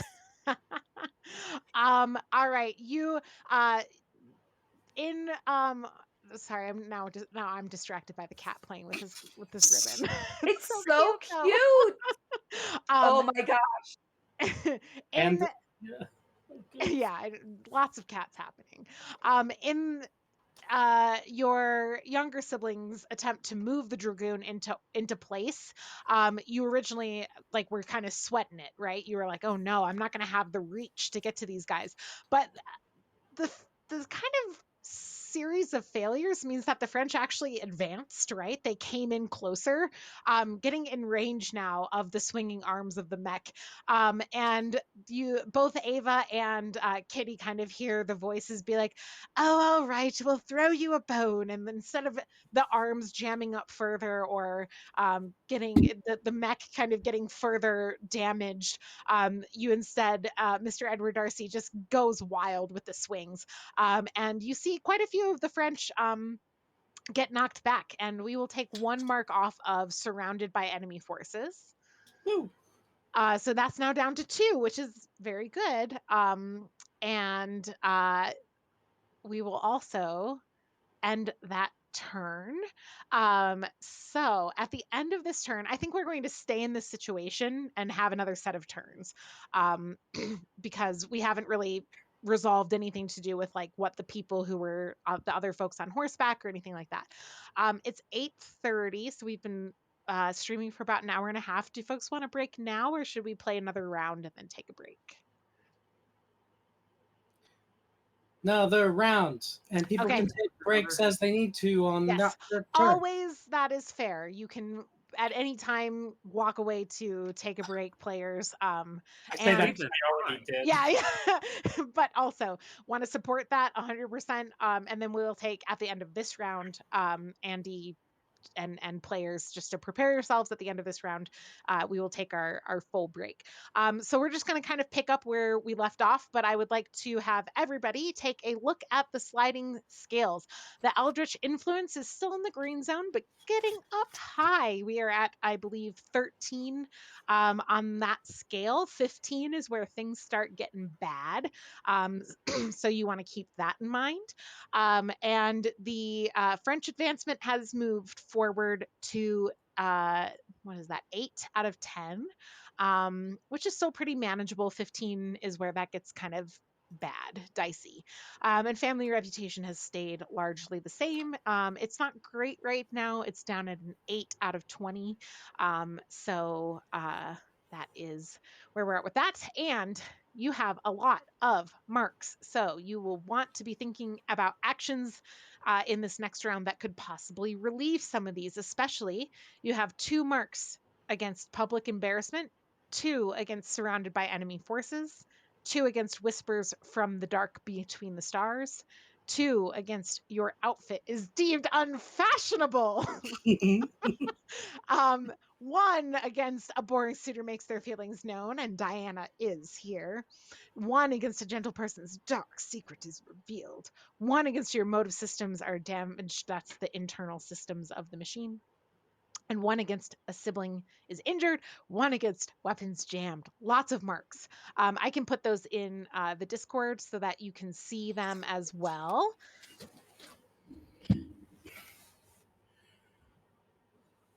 In the Discord. Okay, I have put the marks in the Discord so that you can see them because I know I just read them. Players, we've been taking, just so you know, I'm not concerned about this in terms of like making, because digitally things are hard, but we've been taking about 2.5 minutes on a turn, which I think is fair for a digital um, adjustment for this, because you can't talk over each other the way you can in a in-person setting. So I'm going to start the timer, and at 2.5 minutes, I will cut you off. And players, what will you do on this turn? Ashby wants to fire again, but just at whatever French forces that we're already aimed at, so that his turn is not affected by any other dragoon goonery. Okay. I want to get my engines fixed, or like I want to get the dragoon working properly if I can. I'm not sure if like my strategy knowledge is as. So you can't really take an Focus on action to fix things. That's Ava's job. Oh, that's Ava's. Okay, I had this feeling it might not be my job. Or you can get Joel's character, Oster, to help out with that. Is the dragoon broken in a way that it will affect gunning? The weapons are jammed, but that's only a 1 out of 3 marks right now. So no, you would still be able to, but Okay. if it gets to 3, it will be a very serious problem. Okay, so I'm going to try to take down some of these French right off the bat. But just fixing it, that's Sage. That should happen probably pretty early. I Yeah. don't know if the dragoon Well, is are we gonna get somebody else right to like direction. try and move the people so that we don't have like an accident on the battlefield, or what do we want to do? That's the one thing that I'm concerned about. Is that something that Kitty could do? Kitty's not allowed in the mech anyway, right? Yeah, Or I do you- could get the people, or try to use my likability to get them out of the way. could also improve our family reputation. It's important. So I need to book it to the robot. And you're going to try to fix it? Okay. Can I do that in one turn? Yeah, and you can have Oster as the apprentice kind of helping you out or doing something subsequent after your turn if you want. Okay. Or Joel, you also obviously get to decide. Is the dragoon currently? Yeah, but that's just an idea. Go ahead, quick. I like your idea on that you typed. Is the dragoon currently facing at least some French? Yes. Okay, cool. Then Charlie, I'd say your turn should be to like, presuming I succeed, then maybe like aim it at some more French. We are at time. So this so if you go ahead and get those last actions written up, and we will go in the order as it is. Perfect. So Ashby is going first. You are going to fire at the French again. Go ahead. Oh, I do want to, before we start, actually, one of the things that happens on the kind of in the in between of your turns is Diana kind of, this is not what I had in my plan for the day, and she kind of pulls her horse back away, and is trying to kind of help get herself out of the way. Meanwhile, the person in uniform, I think we said it's a man, right? The man in uniform draws a sword and starts engaging with the French, and you see him kind of start to push a few of the French bayonetters back, and as he does so, the kind of bookish person turns to the non-binary, the very charismatic non-binary person is like, well, actually, I think that if we just kind of if we take an approach where we all work together and we're making sure that we're keeping the most exposed folks like Diana in the center, and we keep the dragoon functioning, then we're going to get this working the best. And the charismatic person kind of turns and says, well, I do know how to get a few things working on the dragoon, and comes over and is going to um, help with some of the problems on the dragoon, and we are going to take away, I don't think anyone is acting on the guns, is that, or on the like fixing the weapons jam, is that right? Kenneth. Only because you said that it's not a Mark III yet. Yeah, but they're going to go ahead and take that mark off of weapons Oh, jam great. for Awesome. you, Cool. as just a helpful NPC action. Weapons jammed is now at 0 marks. I just didn't want to take that away from a player if that was like a plan that a No, player sure. had. So let's get into it. As the kind of NPCs are doing their thing and the French are pushing forward, Ashby is going to fire at the French. Your weapons have no marks. The core is still damaged, or the Eldritch, whatever. Go for it. Roll your d10. Did you say that the charismatic, is that the same? The uniformed person helped with The the. uniformed person has Is drawn their sword and is fighting actively with the French. Yes, the um charismatic person is a separate person. is am I allowed to? Would it be redundant to just say the same argument for getting advantage? Like now, it's like it's not just trying to impress this person. It's now Ashby is impressed by that person, That's and true. that's a different flavor of motivation. Yes, take advantage. Woohoo! Okay, An 8. 8. Oh, an 8 is a success, at a cost with 1 mark. This is very hard because only a 10 is a full success with no marks, Yeah, that's which really hard. is a pretty punishing system. I might switch that, but even so, y'all have only rolled like 1 9 thanks to Mr. Edward Darcy. So, you do take a mark. We're going to put another mark at a gentle person's secret is revealed. And but you, Ashby, kind of turn the guns just in time to catch a few of the French as they approach this man in uniform, this very dashing man in uniform, who, even fighting, like as he's actively fighting and slashing his sword, it seems like his uniform is like so perfectly like starched that like it doesn't quite move, right? It's like his body is moving and the uniform is just like this perfectly in line um thing. And every time and you see like he starts to get a little overwhelmed as the French forces are pressing in, and you gun down a few of them, or gun back, we'll say. They retreat back away from the fire, or gun down, whatever. uh, Use your imagination, paint your own picture. As this happens, he kind of turns and like brushes some hair out of his eye and looks back at you and like gives a nice little, very austere nod towards the gunner position on the dragoon.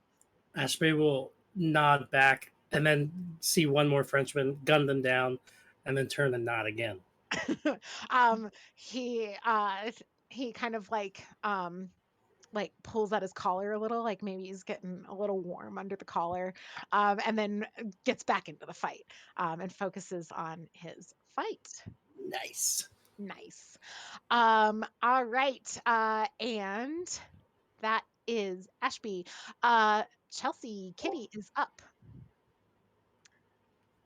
Get the silly bystanders out of the way. This is especially Diana and the kind of bookish person who is not paying any attention to their surroundings as they try to help with tactics. Oh, shoot. That's a 3. Um, um, Kitty. Kitty's Um, having a great day, y'all. Kitty's having a bad day. These dice are not being nice to you. We've had like 3 total successes out of a lot of rolls. Y'all are due some critical successes. Kitty, that is a standard failure, mark 1. We're going to put another one towards sibling injured. Um, Kitty, you go to try and move some of these folks out of the way, protect Diana and this kind of bookish person in the midst. And as you do so, you rush in a little bit too fast, and you are knocked prone to the advancing French forces. And as Ashby, his turn has already happened, the gunner kind of move has already happened to protect, this other person prior to you being in danger. So you find yourself kind of pressed in a little bit, and we now have two towards sibling injured, and a third mark on that will be bad for us. So but the Diana is like, oh dear, and she rushes over towards you. I'm actually kind of putting herself more in the line of danger, but it's kind of sweet. She's trying to help you. And she's like, oh, you're quite daring trying to be out here. And she kind of pulls you back a bit. She's not effective at it. She's not great at it. She doesn't know what she's doing, and she's but she tried. Top marks for effort there, Diana. Top marks for effort. Thanks. Do make sure you tell your sister. um, yep. I will say, like this, I do think it wasn't quite your intention, but I believe you have achieved your personal goal here. She doesn't actually single you out, right? Well, wait, that's not you. Never mind. No. Never mind. I was thinking of someone else's goal. All right. All right. She tries to pull you back and does not succeed too well. And we are moving to Ava's turn. Ava is Okay. going to book it to the robot and attempt to fix.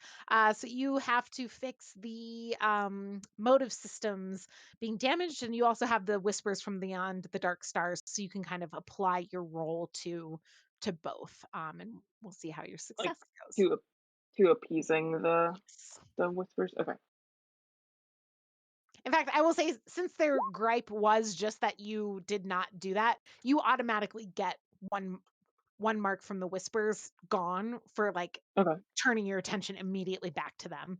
So that's Gotcha. down to one just by taking that action. Cool. All right, and with an 8, that is a success. You are able to fix the motive systems. So we will take the mark off of that. And we will also we'll just move the mark to the boring suitor makes their feelings known is now at 2 marks. Because Diana sees you do this and swoons a bit. Oh, she's so brave, rushing into the dragoon to save us.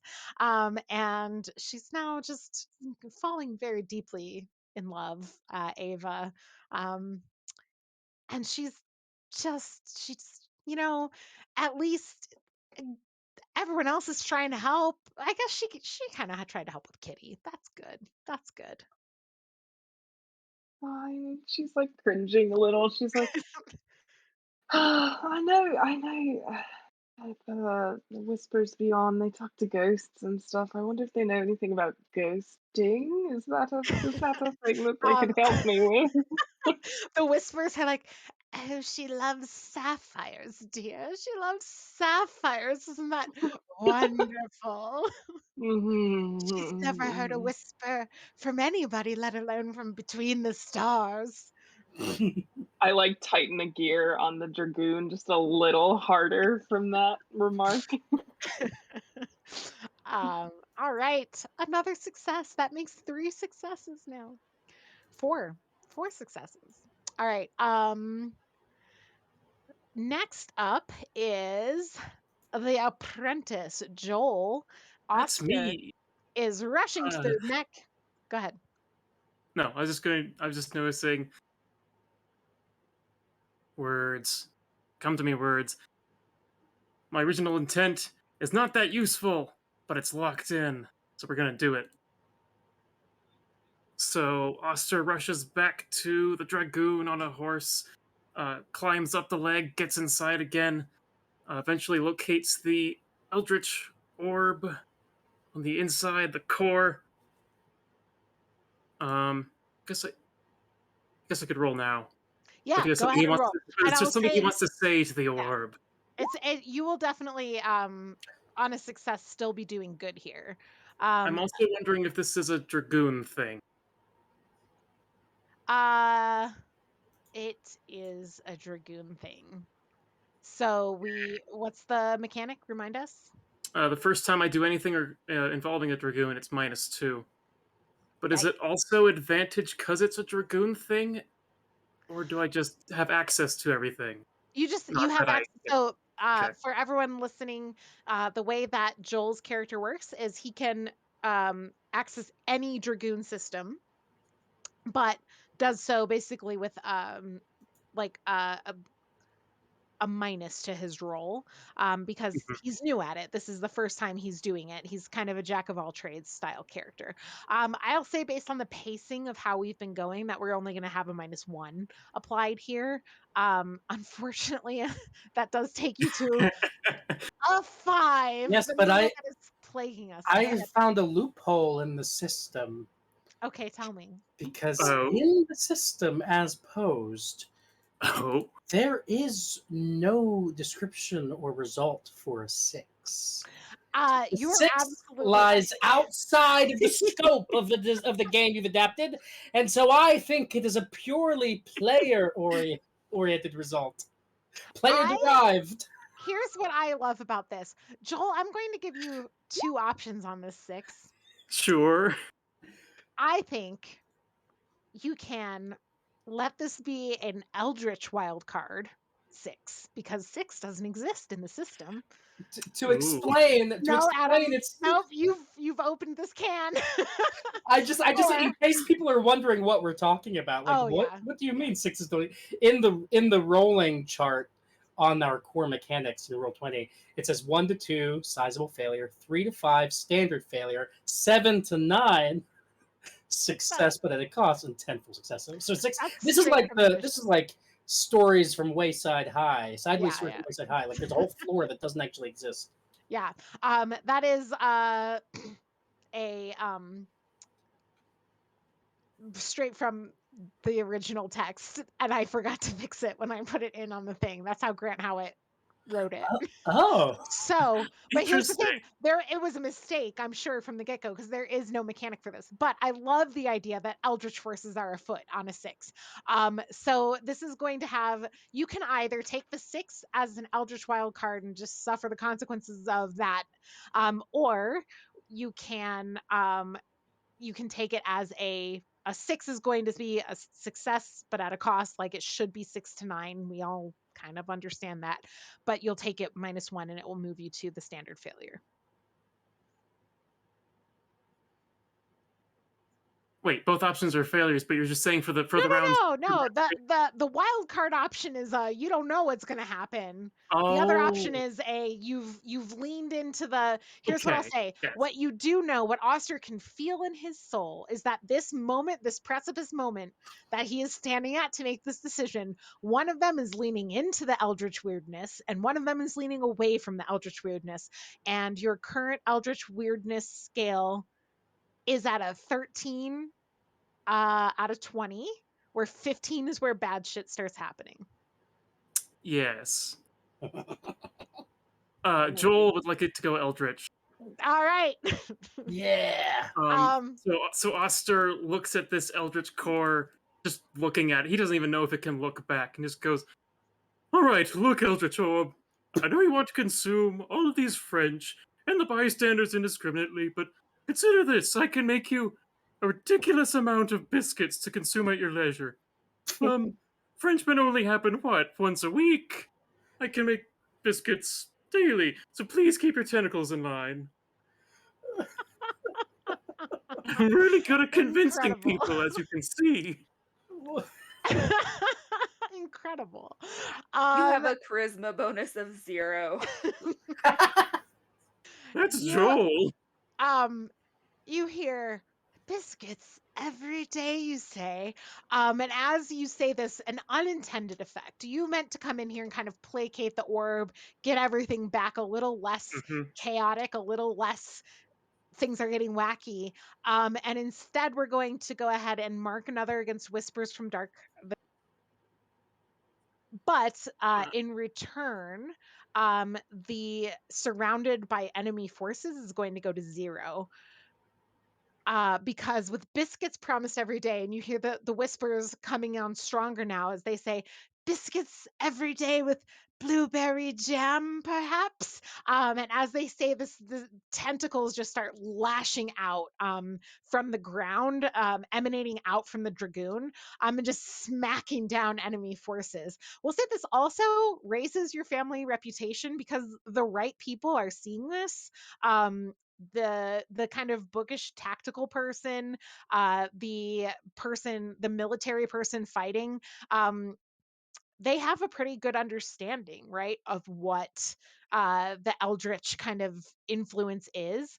And this is going to move your family reputation up a little bit, but it's also going to move the eldritch influence up as well.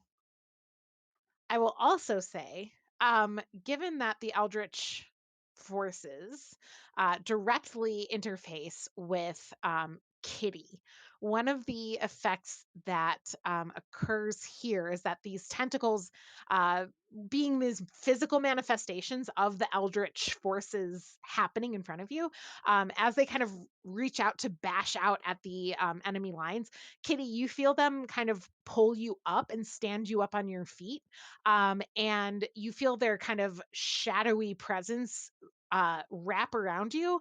And go ahead and roll another d10 for me, Kitty. Oh, My gosh. oh, Could it Chelsea be rolled an a 1. advantage because it's Eldritch related? God. um well, what I was gonna say is that this Boy. isn't this has this is more like a luck roll, right? It Yeah. has the potential to go very well for you, and also, but it's not, because I'm adding something in here, I'm not gonna like punish you for it either. Okay, good. Yeah, because Chelsea did roll a 1 for those following along at home. Oh no. Which, Chelsea. I'm Rachel's not here, so someone had to take on that role, and apparently it's me. Yes, and you you feel like a moment of like power, eldritch power kind of surge up inside you. And you also feel this injury that's been set on. And you have that moment of being like, nope. And you opt out of this like surge of power right now with the eldritch forces. But regardless, the surrounded by enemy forces negative effect is back down to 0, as Oster um, wields the eldritch core to do this. Whispers from the Dark Between the Stars is getting a little dicey, as well as this is going to push the eldritch influence up to 15, which is bad. It's going up to, or It's at 15 now. So 15 is where things start getting bad. If it gets to 20, like that's kind of a game ending mechanic, right? If it gets to 20, Eldritch forces have breached the veil between our worlds and we have unleashed horrors far beyond the French on England. But this is still manageable. It's just things are getting pretty weird right now. And this is going to be a pressing problem for the team to kind of handle. So, but it um, went from 13 to 15. Is yep, that right? Okay. yep. From that kind of leaning into the Yeah. wildness of a 6. So are Okay. any of those then game ending mechanics if they get all the way to 20 or They to all have 0? those like X's, those red X's to kind of indicate like what you don't want to have happen. So with family reputation getting to a 0 is very bad. With French advancement getting to a 20 is very bad. With Eldritch influence, either a 0 or a 20 is very bad. Oh, so we don't want none, but we don't want tons. Exactly. Okay. That I believe concludes your turn. And Ket, you are up as Charlie wants to make sure the dragoon is still facing the French. I'm not sure that I've completely kept track. Have the French moved at all? They're that was my actively theory. engaged in combat. They are retreating now at this point too because of the kind of eldritch surge of power from Oster. Cool. I'm glad that our eldritch horrors make the French retreat. Even if they sort of creep me out sometimes. But yeah, I guess I am like sitting in the dragoon, making sure it's still Yep. facing the right direction. Maybe right. I'm advancing a little bit. I don't know. Yep. Well, I mean, the action that you said is the action that you do. That's part of the order, right? Is that like you have to No, I decide? know. I just couldn't So, think of anything that yeah, was no, like you're good. more apropos. Well, go ahead and But roll. this way, if I roll something, oh, it's telling me things about dice rolling. Oh, there we go. Now it's rolling. A 4. Oh, the This 10. what? Out of 10, you said? I feel like just like nobody's rolled a 10. I saw the 10. Nobody's rolled a 10. That's very weird. It's statistically unlikely. And we never will. And we never will. Yes, It's the you eldritch horror. you attempt to do this, but honestly, the power surge is so intense right now, that you trying to do this, like the dragoon kind of wheels around and then wheels around again because you're trying to just do like normal small movements, which you've practiced hundreds of times with your siblings. But this surge of power that Oster has unleashed is causing the dragoon to kind of move a little bit wildly. And yes, and everybody inside goes, lean to the left, lean to the right. Yes. And Jello. and we'll go ahead and mark 1 for a standard failure against disarmed. So the threat here being that this kind of like wild movement could cause the guns to kind of like lose their like mounting on the mech. So 1 against disarmed. And Mr. Edward Darcy. Yes. So I got out was it the macro saber? Yep. And started slicing and dicing some French people because punching wasn't enough. Yes. I will say part of what makes this game interesting is that you have to resolve it in order. So this technically happens after your younger sibling has now and your cousin have unleashed this power surge, and you now pull out the sword as the dragoon is wildly flailing about. Um so I'm going to say, as much as it pains me because y'all have already taken so many failures, you will have to roll this at disadvantage. But it will be 2 10s. An 8 and a 6. Okay. Darcy, I'm going to offer you the same devil's bargain that I offered Joel on a 6, an unaccounted for number in the mechanics of this game. Does Mr. Edward Darcy, knowing that the Eldritch influence is quite strong right now, lean into an Eldritch surge of some sort, or would you like to take the 6 and resolve it as a success, but mark 1? Let's go with the crazy choice. Yeah. Yeah. All right.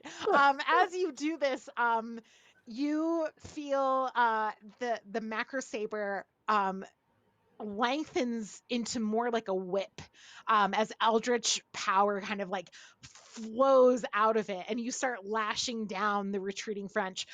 We are going to push the French advancement back down to 5.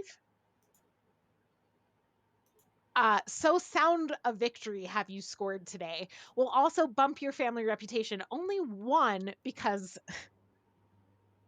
the eldritch influence is now up to 17 to apply a +2, the same that I did for Oster. 17 is getting wacky up in here.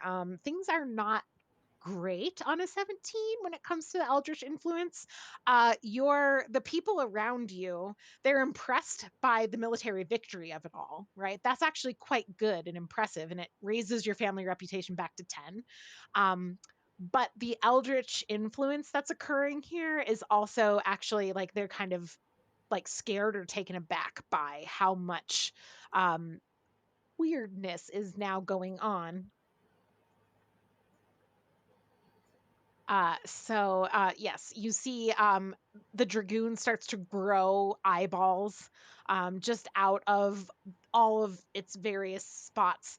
The gun that was kind of wobbly, starting to like lose its mounting a bit, um, kind of starts to wiggle and wobble as if it's maybe just a tentacle now. It's thinking about it. It's considering, am I a tentacle or am I a gun? It's questioning.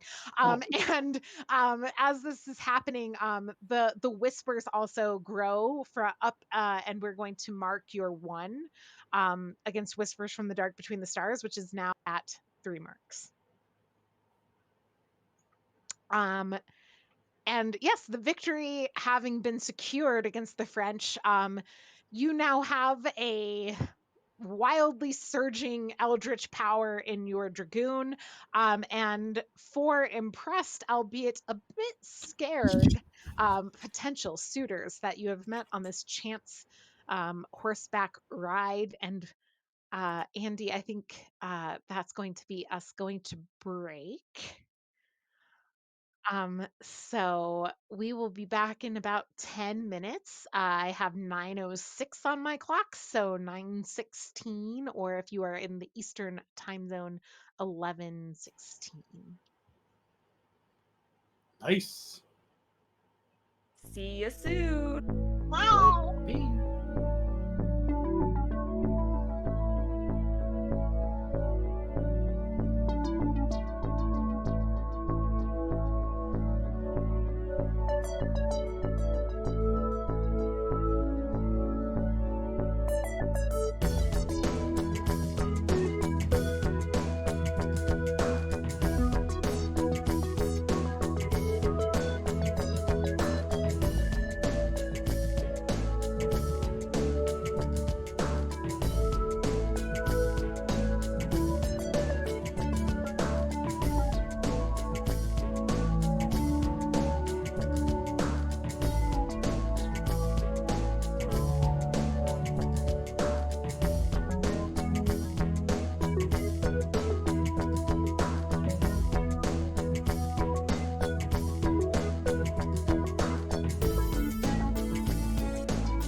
I think. Welcome back. In the before the break times, we saw the Eldritch Influence get up to a 17 out of 20, where 20 is basically end game scenario.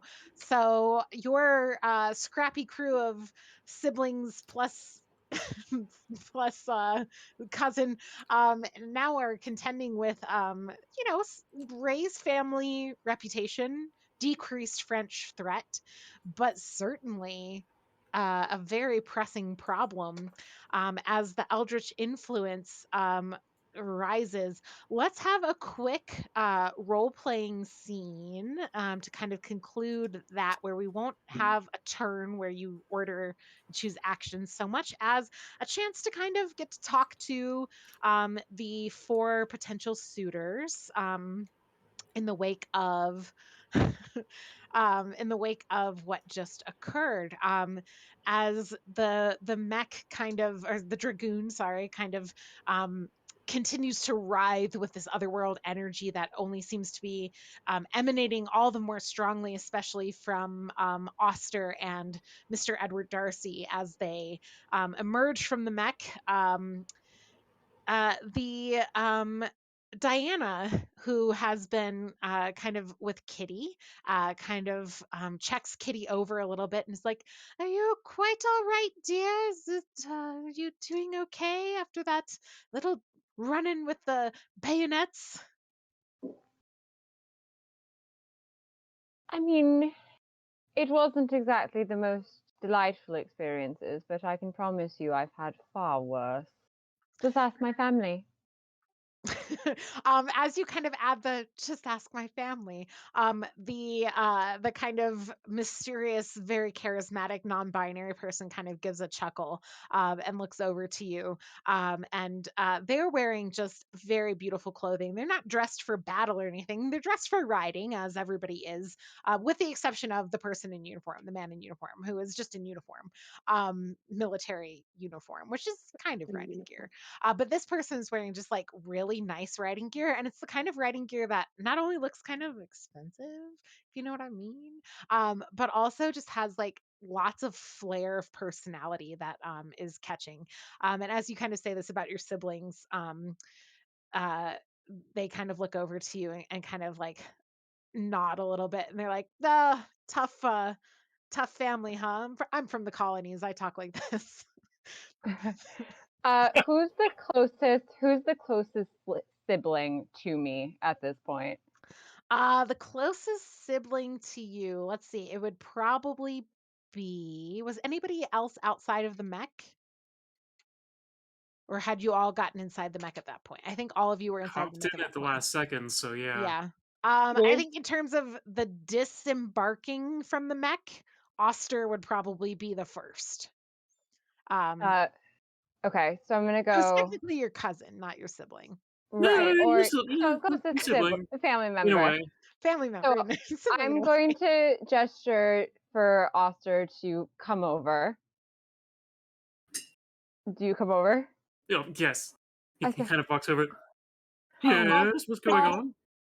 Oster, my dear, do you remember that coin that we bet upon that I gave you for that last bet we have? Do you still have that? Oh no, I seem to have lost it. Yes, this coin. There you go. Thank you. And she's going to take it and she's going to walk to that non-binary individual. I'm sorry, I was too distracted by your heroism back there. Do you have a name? Yes. Hello. My name is Patience. That's not the name I wanted. I look at the list. I had a name, and then I looked at the list again, and the name superseded. I'm so bad at names as a GM. Sorry to everybody. Let's try again. The person from the colonies. Yes. Hello. I'm Francis. Oh, Francis, how exotic that name sounds of yours. So I just so happen to have this lucky coin here, and I think our luck is about to change. Shall we take a gamble to see? I'm always interested in a gamble. What did you have in mind? Well, heads, and perhaps we can see who is the better rider. And tails, You can watch my horse's tail go right past yours as I whoop you. Um, Francis kind of laughs a little bit, and again, their riding gear looks very nice and expensive, but it also looks kind of worn in. Like this person prides themselves perhaps on their riding ability, and so they reach over and they offer their hand for a handshake. And we're gonna handshake and shall you flip or shall I? Uh, why don't you? And she is going to flip the coin. And what does it land on?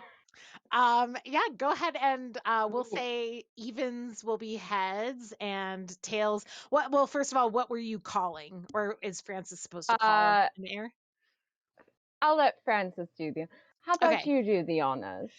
Francis will call tails, and we'll say heads are evens, odds are tails, and just roll a d4 for me. Okay. Evens, which is heads. Which means You won this bet. I did win. So that means that you and I need to enjoy a little joyriding and get to know each other a little better. I can't say I'm disappointed I lost. I can't say so either. Also, I just won my personal goal, which just was to spend money that wasn't mine. Very nice. Well done. So you get to auto succeed on any future action that, as long as you call it before rolling, you can just say, I'm going to succeed this one. And you get to auto succeed. Well done. As you and Francis have a nice little race back to the estate, we'll let you decide who won. Oh, I definitely You won. definitely won. It was a close call, but Francis comes in second as you approach the estate. Very nice. Oster, as this kind of concludes, you kind of watch Kitty ride off, and the rest of your siblings start to come out of the mech one by one, as you've seen them do before, starting with Ava, followed by Lottie, then Mr. Edward Darcy, and finally Ashby, and the group of you are now gathered together.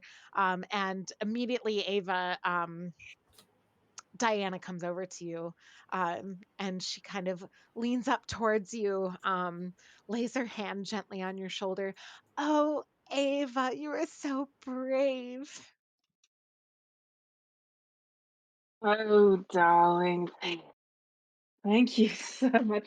I'm just so glad that you seemingly used Snapchat GPS to find out exactly where I was at a very plot thickening moment so Oh, that you could be here. It wasn't Uh, it wasn't me. It was actually it was my sister, and she gestures the bookish one forward. And she pulls them forward, and she said, this is Dorothy. Dorothy dear. Get your nose out of the book." And in a gesture shockingly like your sister, like your mother's, pulls Dorothy's book out of her hands and kind of gently taps Dorothy on the head with it. And just kind of laughs a little bit and is like, Dorothy is the one who plotted our course today. I can't say I know what was going on in her mind. mm, seeing somebody do a very annoying trait of my mother's is a strong ick for me. I know this because I played tennis once, and I remember the people who won against me in the championships. They did one specific thing, and I still hate it. So, she will definitely hate that moment. So she's gonna say, "Oh, darling, that's so lovely to meet your sister. You're already inviting me to meet the entire family. How nice! Thank you so much. Would I you like have to to. see? I brought some sapphires with me. And she pulls Oh, a little pouch out of her pockets, and opens it up. And she's like, "This one hasn't been polished. It reminded me of our conversation the other day." oh yes. I think we could go for a trade actually. Do you have two sapphires that you could take off your hands by chance?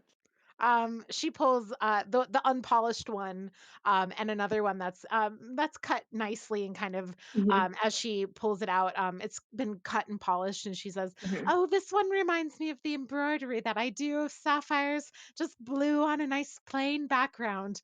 And she holds them out to you. Oh, that's so lovely, darling. Here, I have, 2 rings here, one for you, and it's like a very it's a bigger stone. So, like, the first ring I gave her was, like, a cheapo one, but, like, this one's, like, more expensive. Not, like, proposal, but, like, nicer Yeah. stone. So I give that, I'm like, "This is for you. Oh, Doesn't and mean you anything, see don't ever think it, don't ever think she's it, I'm not on definitely my wearing knee." the other ring that you Okay, gave her, and okay. she's like, "I'll wear it forever," and she slips it onto Ah. her finger next to the other one. Excellent, that's exactly what I'm hoping for. And then could you give this one, to your sister? And it's like a smaller one, not like itsy bitsy, but like polite enough to like keep face. And then I like bow off to go run away as fast as I can. So Okay. Yeah, and you see her kind of turn to Dorothy and hold out sure. the ring. Yes, Joel? Oster, um, while that's happening, approaches the beautiful man in uniform and says, "That was some swordsmanship. I could see with myself and my family up in the old Dragoon." Oh, thank you. I'm quite it's nothing. It's just, we all have a duty to put to play. Um Of and your course, of role course. your role in the Dragoon, what is it you do? I I do several things actually. Ashby interrupts. He's an illegitimate cousin from the country. You would much rather be speaking with me, I'm sure. Ashby, I Ashby, was. is this your Yes. uniform? But you're just so interested in anyone in uniform. And Well, and that's all you don't look at people's personalities. Look at what this person's reading. I want to know what you're reading. look, And say to the other person. uniforms are my books. Um Lottie or Charlie or whatever you'd like to be called. And excuse me, gentle person of the blade. I don't know if that like counts as exceeding at my goal. 'Cause Ooh. I need to remember what your goal is. I'm sorry. I'll check. Or at least that's why I was speaking up. Hmm. I did immediately think like this kind of sounded like your mother speaking, right? Which kind of reflects the nature of the goal. Yes, we'll say, Kat, that you have fulfilled your goal of catching a sibling acting kind of against how like proper propriety, so that you have some leverage. So yeah, congratulations, Kat, on achieving your personal goal. You also now Nice. have kind of your Deus Ex Machina token to turn in. I have a feeling we're going to have a lot of these in the next round, which is probably good for y'all. um, yeah, okay, and so A- yeah, go ahead. Ashby puts out their hand to the uniformed person and turns and gives Oster a meaningful look of he's mine. Um, and the man kind of like reaches out and kind of glances between you and Oster a little confused and is like, "Oh, I'm sorry, you're a cousin. I was under the impression this was what and just seems very kind of confused." Yes, cousin. His name is Oster Mild. My name is Ashby Wild. Oh, And pardon my quite rude cousin. He didn't even think to. They didn't think to ask your name. I was So getting to that. I was All of you wondering are what your interrupting name. me. You're all stupider than me and interrupting me, and I find that I was unacceptable. also wondering what your rank was, but we'll get to that in a bit. I walk up to Ashby and just punch him in the face. Oh! Oh! Wait, our social standing. Oh, Jesus. Yep, that is going to lower your family reputation. But Darcy, Thus achieving my goal. Oh, which is to sucker punch someone who deserves it. well.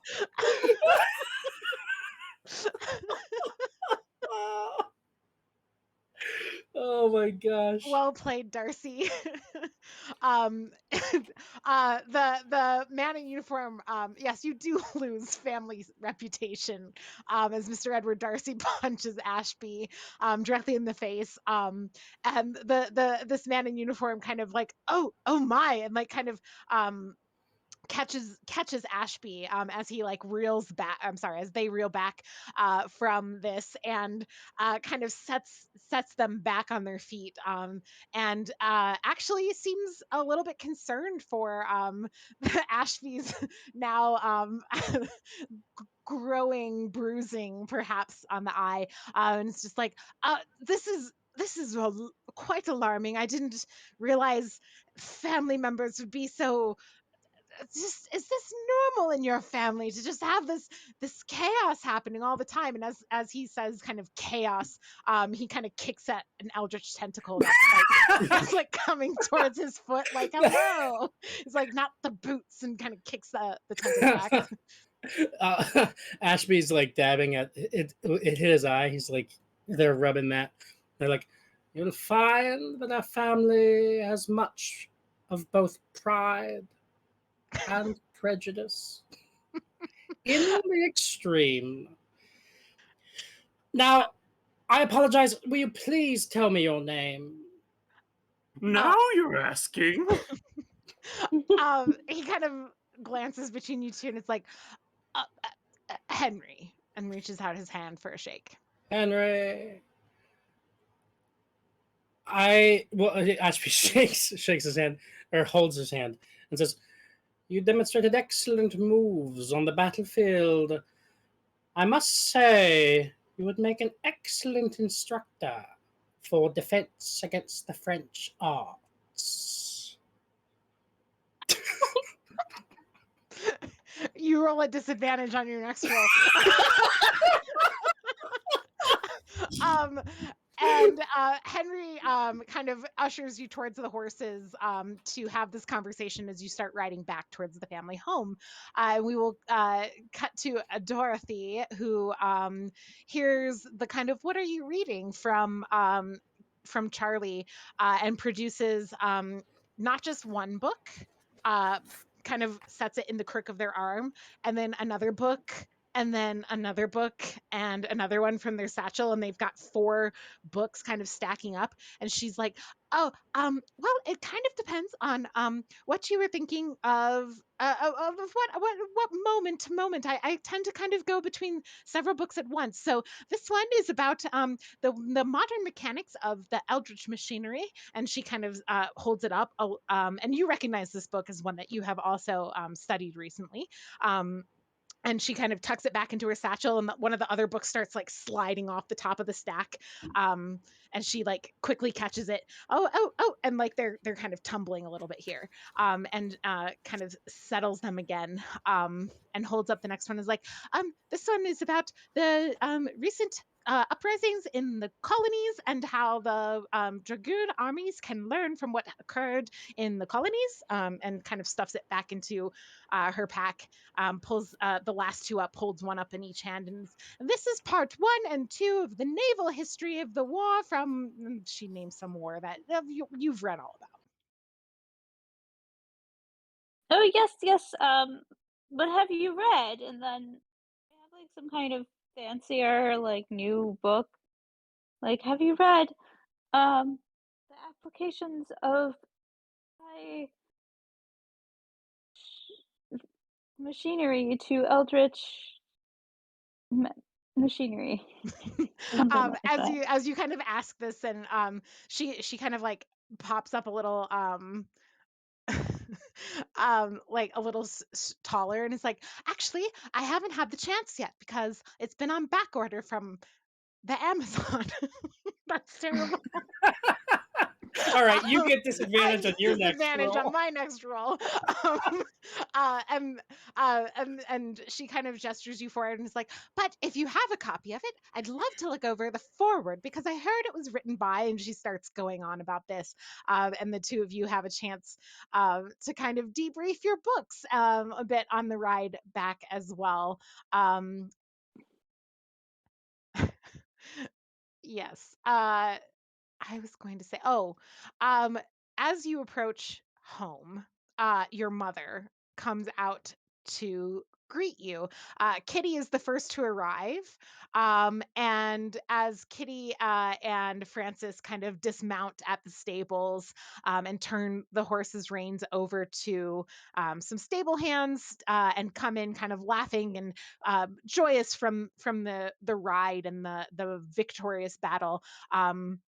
Your mother sees this kind of occurring, sees this kind of good energy that's happening between you and Francis, and kind of gives you a little nod and seems to be impressed perhaps with this match that you maybe have struck or potential. The kindling is there. The rest of you kind of gather and get there, and uh, Oster, you see that your father, who is the sibling of this mother, this matriarch of the family, has come in from your kind of or country home, where you know tend country things, and and you gather all together with the four kind of potential suitors together, and as you do so, your mother, the group of you, your mother kind of turns and is like, well, children, I hear that we had quite a success out on the battlefield today, and I have to say I'm very proud of you. Now, I do also have to say that I'm not impressed by the fact that my rug has opened a gaping mouth full of teeth, many rows of teeth, and keeps mumbling about biscuits and jam. So, if you could please explain why there seem to be tentacles growing out of the stable. And as you turn and look, the stable hand who's been leading these horses kind of like will not finish approaching the stable because it is kind of growing.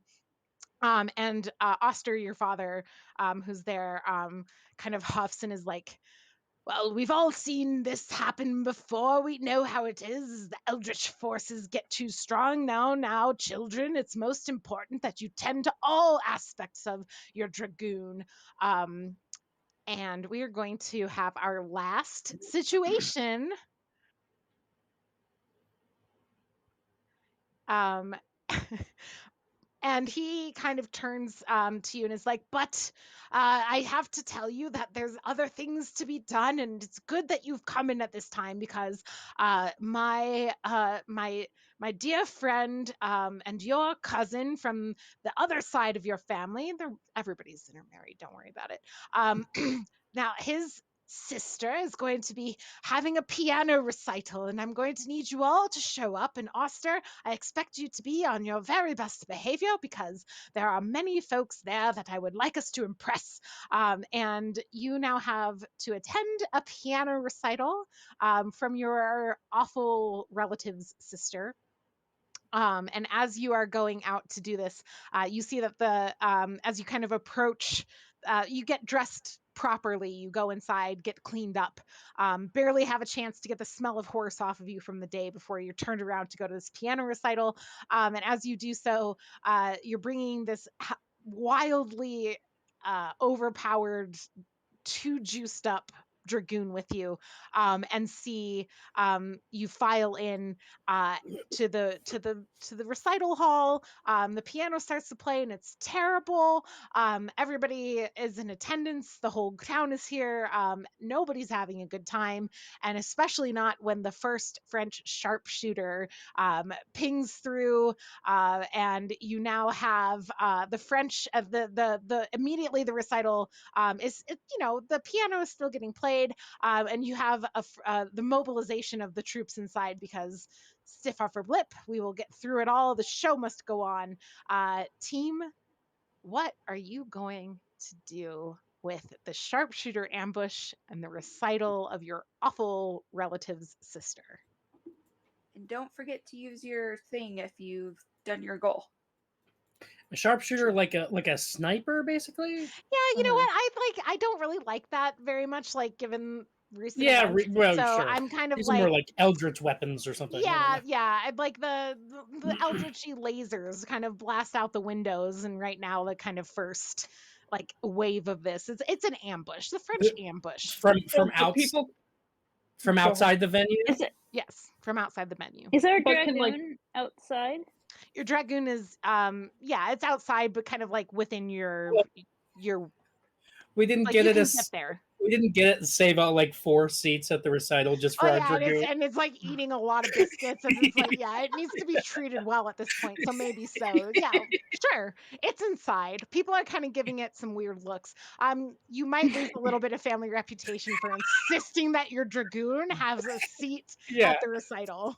I think so. so is the I recital think it still was worth it. is the Yes, recital still going? yes, the But show are must people like go on. freaking out? Like The are people British, like, Fairly dear the, Lord, normal. there are lasers? the stiff upper lip. I love Stiff it. Just upper like lip. Yep, nothing's happening. That this will be taken care of. All right. So where things stand, your family reputation is at 7. The French advancement is only at 5. You're in no danger there. Eldritch influence is at 17, and you've got some marks. You've got 2 marks against the boring suitor makes their feelings known. 2 marks against the gentle person's secret is revealed.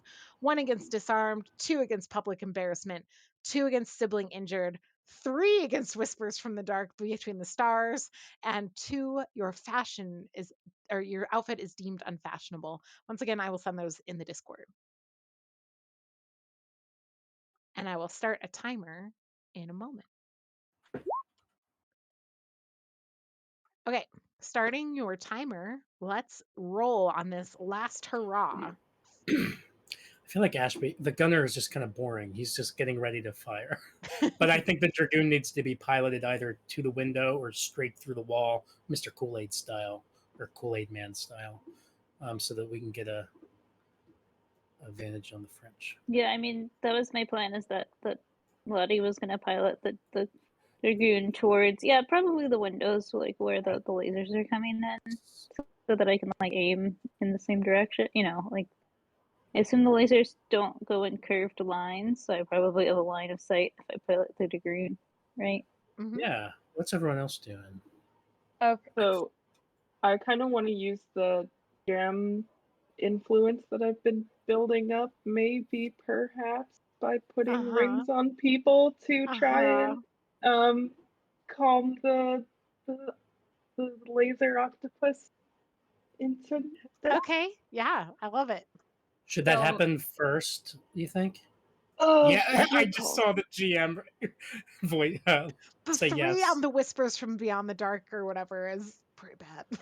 Okay. Yeah. yeah, so my thought was I have this ability to alter how others perceive you. Do others, it's not personally specified. Can we make that eldritch that they're going to be convinced to help us because they like us? Who would be convinced to help you? The eldritch, like our whispers, like that they would be compelled to help us through all this. You can certainly try. Well, I do and have a success in and you my do have power. an auto success, so Okay. Jill, Yep, so that helps. officer doubles up on the guns, giving more suppressing fire. And what about Mr. Edward Darcy? I mean, I guess Punch the shitty pianist. yeah. No, No, no, I'm not going to. no. drunk Um, on power from Turn the getting that piano- sucker punch. Deserved. An eldritch creature. What? Could you Do an eldritch creature. uh, Yeah, Can I the- can start pushing the eldritch. can the dragoon get through the wall just by sheer force? Or does it need to be punched down? I think we can probably just get through or shoot through the window. I don't know. So what do you have any ideas, Darcy? I don't, except just getting in the dragoons. We can There use the is arms. fire coming in through the window, so you also have the ability to like shield and protect using Oh, the that's right. So I will get in and use. I have an actual shield, right? And use yes. the shield to protect. I guess the dragoon, as many people that The can fit piano under the shield. recital. Should we do Yeah, that? the piano recital. Should we do that before or after our attack? I think Probably before. before. That's what I Yeah. think. All right. Yeah. All right. I think we've got an order. Okay. Um, then let's get to resolving some actions. Ava is up first. Great. Here we go. Please. And this is for using the rings Oh, Wait. to Don't. Wait, Oh, this is Ava. did I do something wrong? No, helpfully calm the eldritch down a little.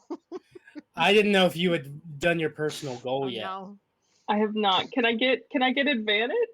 Because the girl who likes me is in the same room. And Yeah. you've been setting this up, right? You've been playing the long game on this. Yes, you can have advantage. Huh?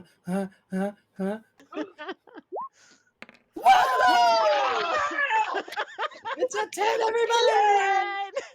Our first critical success. All right. Full success, no marks. You you tell me what happens. How do you do this? I don't know how Eldritch things normally work. I'm just gonna take like a Full Metal Alchemist close approach. Like where you clap your hands together and then like smack it on something and like the thing occurs. So I just like do this, or Ava does this in the middle of this piano recital. She's like, oh, like the tentacles are getting a little too close. They're like wrapping around people's ankles. You're like, oh Lord have mercy, this is has to okay, this is not it. So she like starts the action, and the intention of the rings is to use all of her, like, the love that people have for her. And I'm not saying love as in romantic. It could be romantic, and one person it is romantic. But it also could be love as in uh like you love their personality, you love everything that they do to make the community nicer. And she's been putting rings on people for a while in case of a In case of slimy eldritch emergency. emergency. So all you see, these people are fine, but they're a little shocked, so they might like plop over a little bit, but they're fine. They'll be fine. And then yeah, so that's where we're at. Love it. You see all of the folks that you have put rings on over the last month or two as you've really ramped up this research into how could gems channel power to manipulate eldritch forces. And you've been really ramping this up, and you have an idea, and you've planted gems on people. You've planted gems on your siblings, on your mother, on Diana, on Dorothy, on, some other folks around who are just, like little friends and tokens of nice, yeah, of our affection and relationship with each other. And as this happens, like everyone who has a ring, you see them all kind of anyone whose face you can see from the mech.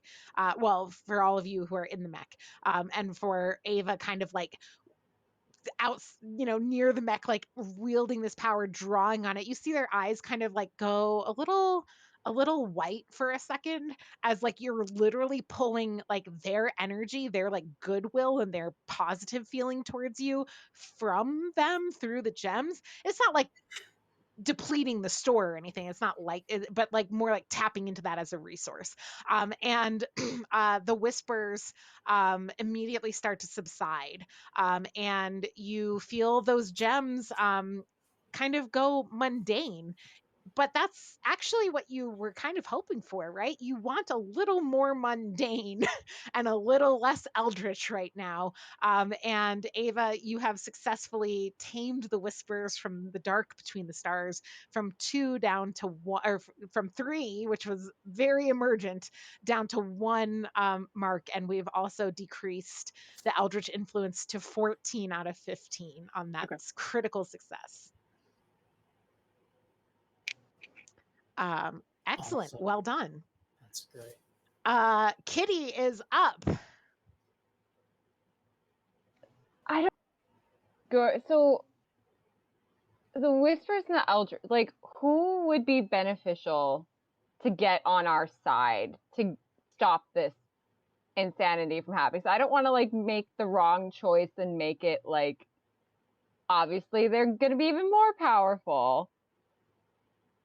So you have some options here with the way that you've written this, right? Yeah.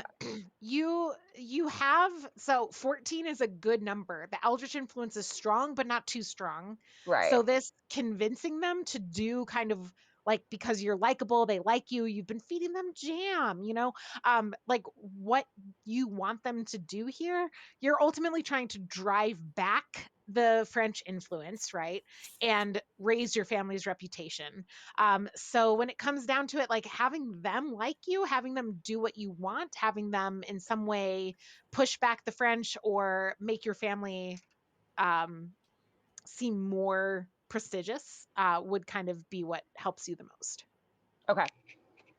So also an Elise question for you. My little plaything, Francis, can I manipulate the situation to my favor when it comes to Francis's backstory? Yes, go for it. Okay. So, I know we've had a conversation about our love of biscuits, and we love all things jammy. So, We I love the don't know. jam. You love the jam. You love Thank you for the jam. The blueberries. the blue. So, this, my darling Francis here, isn't they dreamy? Look at them. They're quite dreamy. They're quite exotic. I have found out that my dear Francis comes from a very rich family in the colonies who have developed a way to put blueberries in their version of what they call a cookie. And it would be an endless supply of blueberries in a cookie. Don't put the name ahead of you. It might be awful, it might be great, but I imagine it's probably quite good because they're very good at making things that are bad for you but taste delicious over there. And if you so happen to deal with our little French problem, because we all know their pastries are not very good at all, and they don't use blueberries in anything, that and the supply of cookies is yours whenever you so choose. Um, the eldritch kind of force, given your wording of this, what you feel inside of you is a similar surge of power, Kitty empowering you to do something using the eldritch forces. They are agreeing. This is an agreement from them. They're Mm-hmm. excited about blueberry cookies. The idea of over there, they make things that are bad for you but taste great sounds wonderful to the eldritch being. And their response, the way that they're interpreting, like if you help us deal with the French forces, is to kind of give you free reign on like some sort of something within your wheelhouse as grounds operative to do here to turn the tide in your favor. Mm-hmm. So you can kind of wield that power however you want. So you felt this on the battlefield before, Okay. but with the luck roll that you rolled, like had to turn it down because you were too injured, right? Right. So now, kind of, how would Kitty turn that around? Oh gosh. I don't know. I feel this is really important. This is a lot of pressure. Can I hive mind?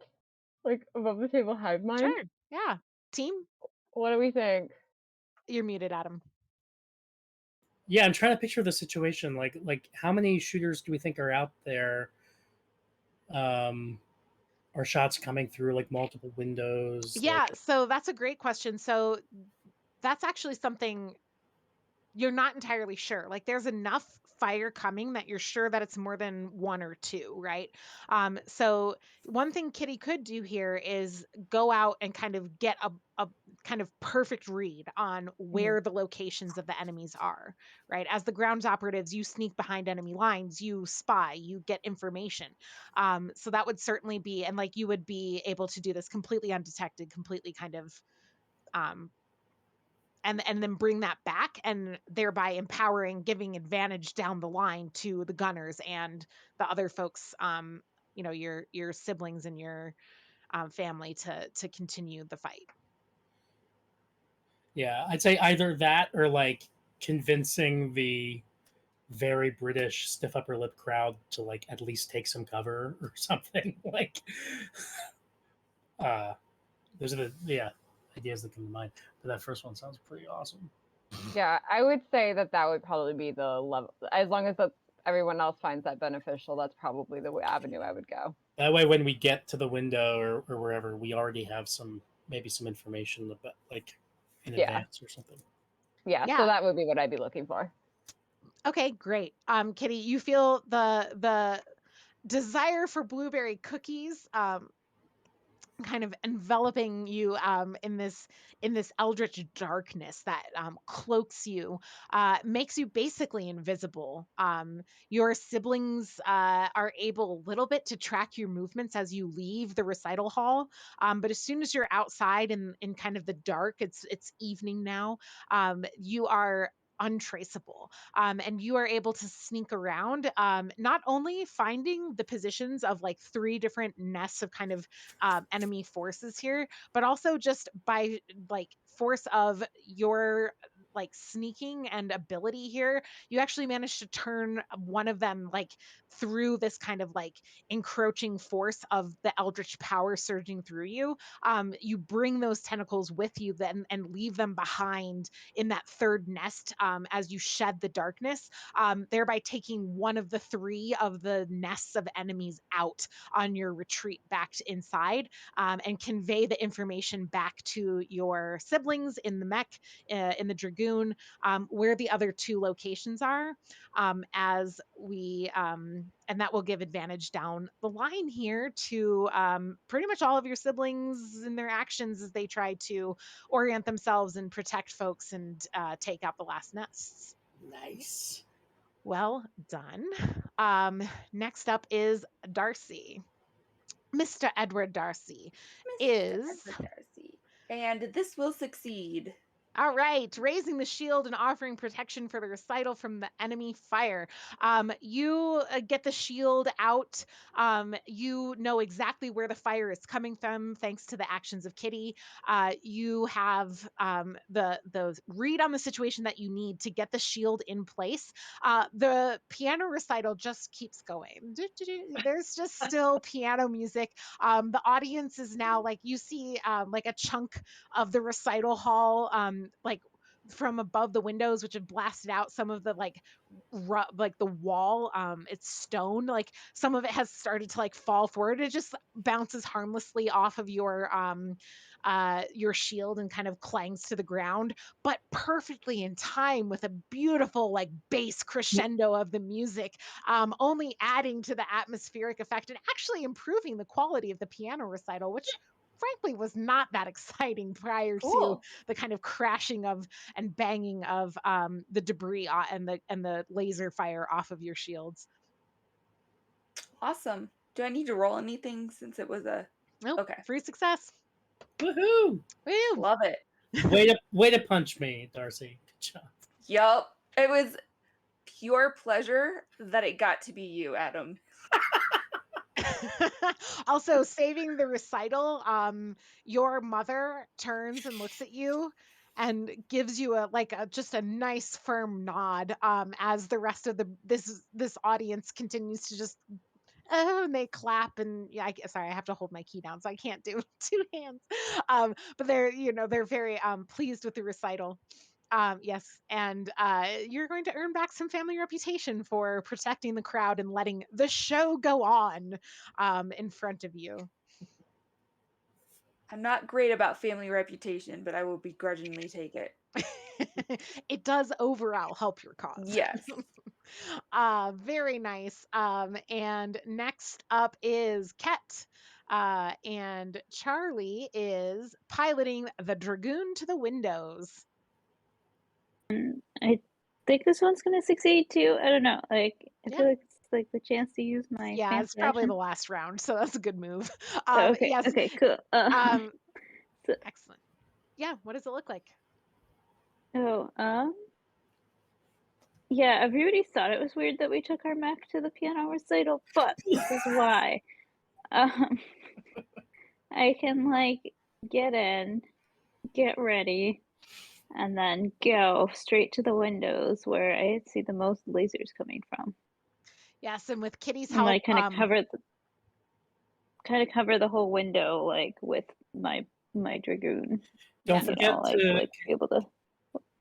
Can you make sure the dragoon sets down the recital program so that we don't have a limb occupied? The dragoon what? Sets down the recital program as it moves to the window. It's very Like important. it had been like reading puts it the down. just sets it down first. Can we For hear fun. like Yeah, an yeah, okay. uncomfortable amount of like paper rattling from that too? That just like makes it even worse. The dragoons like we just like made the recital a success. Now the dragoons getting up and like sliding through the row, like Excuse making me, big pardon me, Sorry, excuse me, pardon me. Yes, without disturbing a single member of the audience, which again, raising your family's reputation because who was their pilot? They must be so skilled if they're maneuvering this giant beast of a dragoon so silently through the piano recital hall. You increase your family's reputation up to 10 and get yourself, thanks to, again, um, the intel from Kitty into the perfect position to set up your gunners for success, and to also even a little bit, this is kind of retroactively helping out with, or not retroactively, but like adding an additional bonus to like where the shield is positioned. Of like you're now like even more in that direct line of fire, and it's a little easier for Mr. Edward Darcy to kind of keep their shield, his shield, like in place due to the positioning that that Charlie has chosen, which is awesome. And we are going to Ashby. Now, I guess technically, due to this, the way we ordered this, Ashby will need to now run over and get into the dragoon rather than already having been inside of it, right? Yeah, I mean, like we're kind of assuming like the getting in the dragoon is like That's something that just kind of happens okay. prior to the All dragoon right, doing cool, things. cool. So yeah. One question, Joel, did you do your personal goal? No, Okay. not yet. Can I, Elise, Adam. could I persuade you that, especially with all the eldritch weirdness, that the forces of my character kind of bloomed and erupted out into reality itself, and the lines between Ashby and myself were blurred, as they always do with my characters. And so me convincing you, the GM, that sixes do not exist or count in this game, that is an outlandish plan that I convinced you, the player of Mother, to go along with. I do kind of love that, to be honest with you. And being that this is our inaugural Pride game of 2022, why the fuck should we say no to something like that? Woohoo! This is queerness embodied. It doesn't fucking have boundaries. Absolutely, Adam. Congratulations. Yes. You've made your case for succeeding at your personal goal, which was to convince Mother or Ava of one of your most outlandish schemes. Which I think the sixes being eldritch forces was very clever. So yes. Go for it. Awesome. Then my plan of firing at down as many of the French as I can succeeds. I don't get rid of all of them. Ashby, makes contact with Henry, who's presumably in the audience. Yeah, Takes definitely. care of some French with some lasers. Makes eye contact with Deborah Hilton. Is that it? Yeah, whatever. And takes down some more, and then turns to uh, uh, Ulster and says, "My cousin Ulster, Hmm. I owe you an apology for The calling only, you." hold on, only one. For now, I have to start Okay, somewhere. okay, I'll take it. I'll take it. I apologize for mocking your country cousinry, and I believe that you might be just as good of a gunner as me. Here, take the guns. Finish the job, country cousin. Finish the job. Just just say brother. Buster Just say begins to brother. cry a little bit.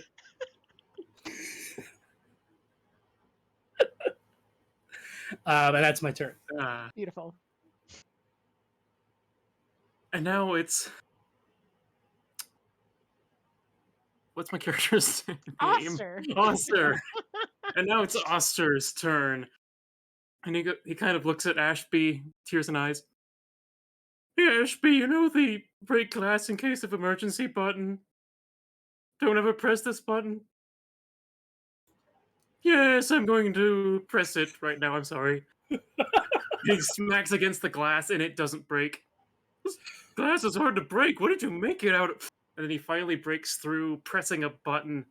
The Dragoon's guns begin to morph. I guess we'll see how good this is. You're rolling at advantage thanks to Kitty's Advantage. Oh, I intel. am? Because it's a thing? Yeah. Woo! 7 is a better. success. 7's success. The guns morph, transform, and click together into one final ultimate eldritch cannon that shoots a green beam, decimating the French forces. A green beam or a rainbow beam. Yes. Let's be honest here. There's lots of green, because eldritch, but also Well, sure. all colors. Well, they've been eating a lot of like biscuits and different kinds of jams, so their That's BMs, true. their BMs are Ooh, weird that's colors true. now. Yeah, that All- can happen. Yep. With this last rainbow blast from the Eldritch gun morphed by Oster's daring, bold final move, the French are finally beaten back. The piano recital at the same moment kind of uh, comes to a climactic finish, and you hear as the audience starts to clap, your father Oster is like, oh, a light show, delightful, and claps along, um assuming perhaps that the rainbow spectacle and all the lasers are really just a part of this impressive piano recital light show. And how nice for your terrible cousin's sister who is now finishing this recital. The French run for the hills, and as the group of you kind of reassemble and gather outside of the Dragoon, once again with Kitty in your number, and the rest of the five of you gathered around, kind of cheering each other on for this very impressive success at the piano recital. Um, Mother walks over and, well, dears, to me today was just an all around success because, Ava, darling, I do believe that there might be wedding bells in your future with Diana. Are you prepared for such a wonderful, joyous occasion, my dears? And pulls you all in for a group hug. And Deborah and Henry kind of make a little glance because they saw the look from Henry and then the look to Deborah. And there's like a look between Henry and Deborah, and there's kind of like a, uh, kind of between them. Um, and Henry throws Ashby a little wink. And and you see Dorothy was in the back reading during this. And as the kind of the piano recital is done and Mother has kind of made her praises of the group, and Ava's fate might be sealed for a boring suitor Oh, after all. Dorothy kind of approaches over to the group and like pulls another book out from her pouch. She's like, honestly, I didn't really pay any attention to the piano part. It was boring, but if you want to talk about this, and offers you a book, she's like, I brought an extra copy for you. And hands over the book to Charlie. And you see it's a dragoon, a dragoon's story. It's a like travel log of one of the most famous dragoon pilots, or group of dragoon pilots, because it takes multiple people to pilot one, who would go on these roving adventures across the land during the early days of dragoon warfare. And it's quite a rare book to find, and you haven't read it yet. And you and Dorothy kind of hands it over. uh, and Oster, your dad comes over, claps you on the shoulder, and is like, "Well, son, I can say that it seems to me you're blending in quite well among your cousins. Uh, it's quite an accomplishment that you've been taken in as one of their own, and you're now quite adept at using the machinery of the dragoon." Yes, that was definitely my intention in this whole process. And he nods and he's like, "Well, son, nobody else is going to harvest the eggs from the chickens, so I better get back to it." And gives you one more nice clap on the shoulder, and heads out. And Kitty, you're kind of looking around, hoping that maybe you might catch Francis. And as you are kind of at first. You're wondering, am I going to be disappointed? Is Francis not here? Did all of that get missed? And you kind of look one way, look the other, look back the other way, look down. And when you look up, Francis is there. And you see Francis is just the most wonderful, like rich jewel tone colors on their clothing. And they are just, they're dressed so beautifully. And everybody in the room kind of like is watching this approach of Francis to Kitty. And at the same time, like you somehow almost missed Francis. You, the master of stealth and disguises, almost missed Francis. Like, what an intriguing person. And they hold out their hand, and say, "Oh, Kitty, oh, sorry, they're from the colonies. I have to get my accents right here. There's so many NPCs." Well, Kitty, I have to say, I even lost sight of you out there today, but maybe we could find some way to disappear together. And at that, Kitty is going to pull a blueberry biscuit out of her little pouch that she has in her dress. Let's make this disappear first, and then I love that plan together.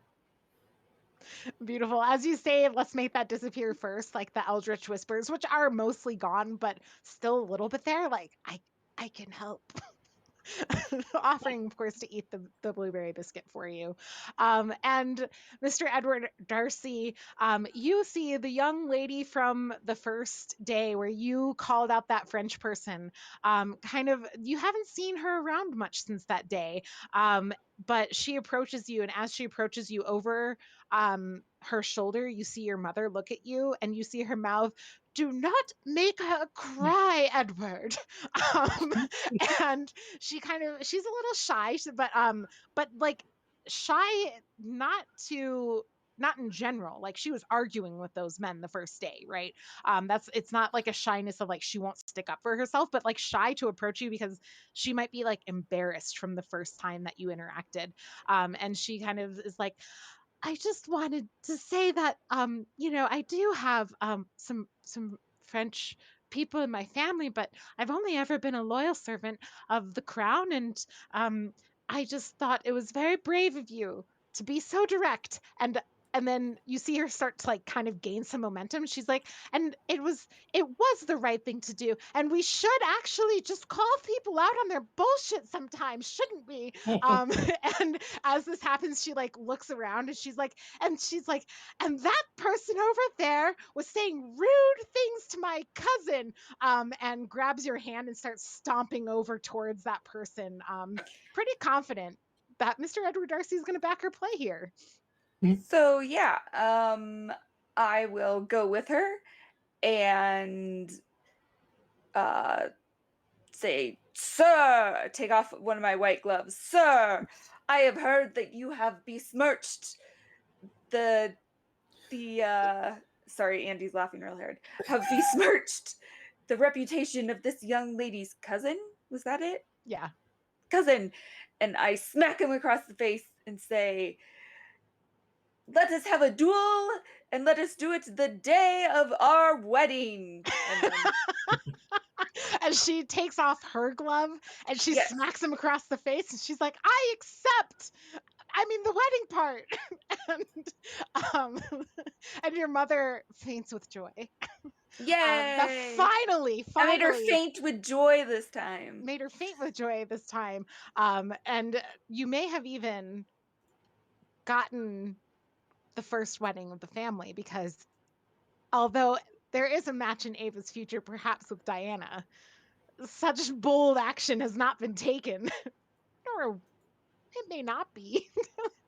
And so ultimately, Mr. Edward Darcy does get to be first in this thing, and take the kind of competitive spirit of that win. And I would just like to jump in and say that after the battle's over and the recital's over and we're all doing all this and we're all happy, Ashby shakes Oster's hand and calls him brother.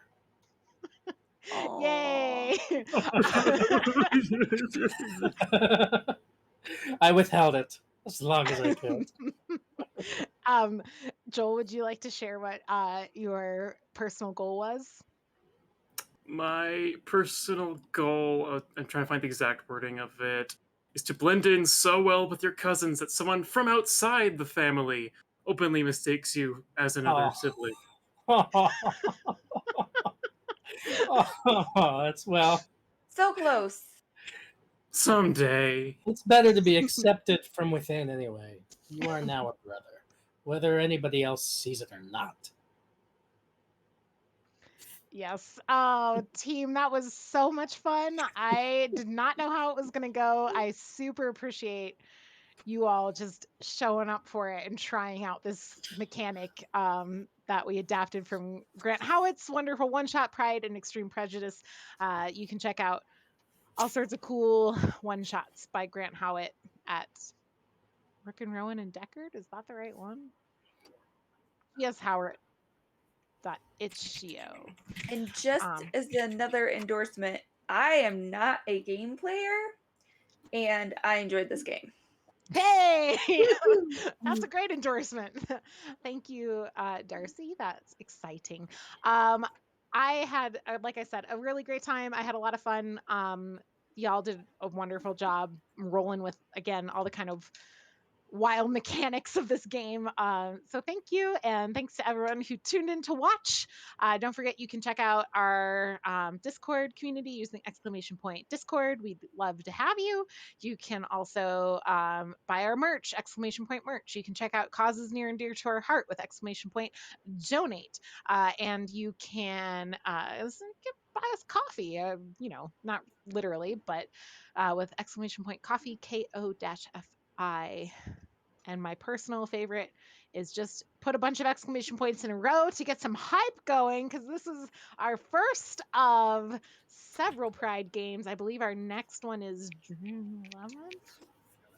June 11th. I'm playing in that one. Hey, can't wait. Gonna be a lot of fun. Yes. Anything else, Andy? Great. All right, everyone. Oh, yeah, Oh yeah, okay. Scream I cannot forgot. hear Tech Ghost. Yeah, they can't hear Andy. Okay. Cool. Well, players, I think that's it. So say good night. Happy Good Pride, Bye. everybody! night. Good night.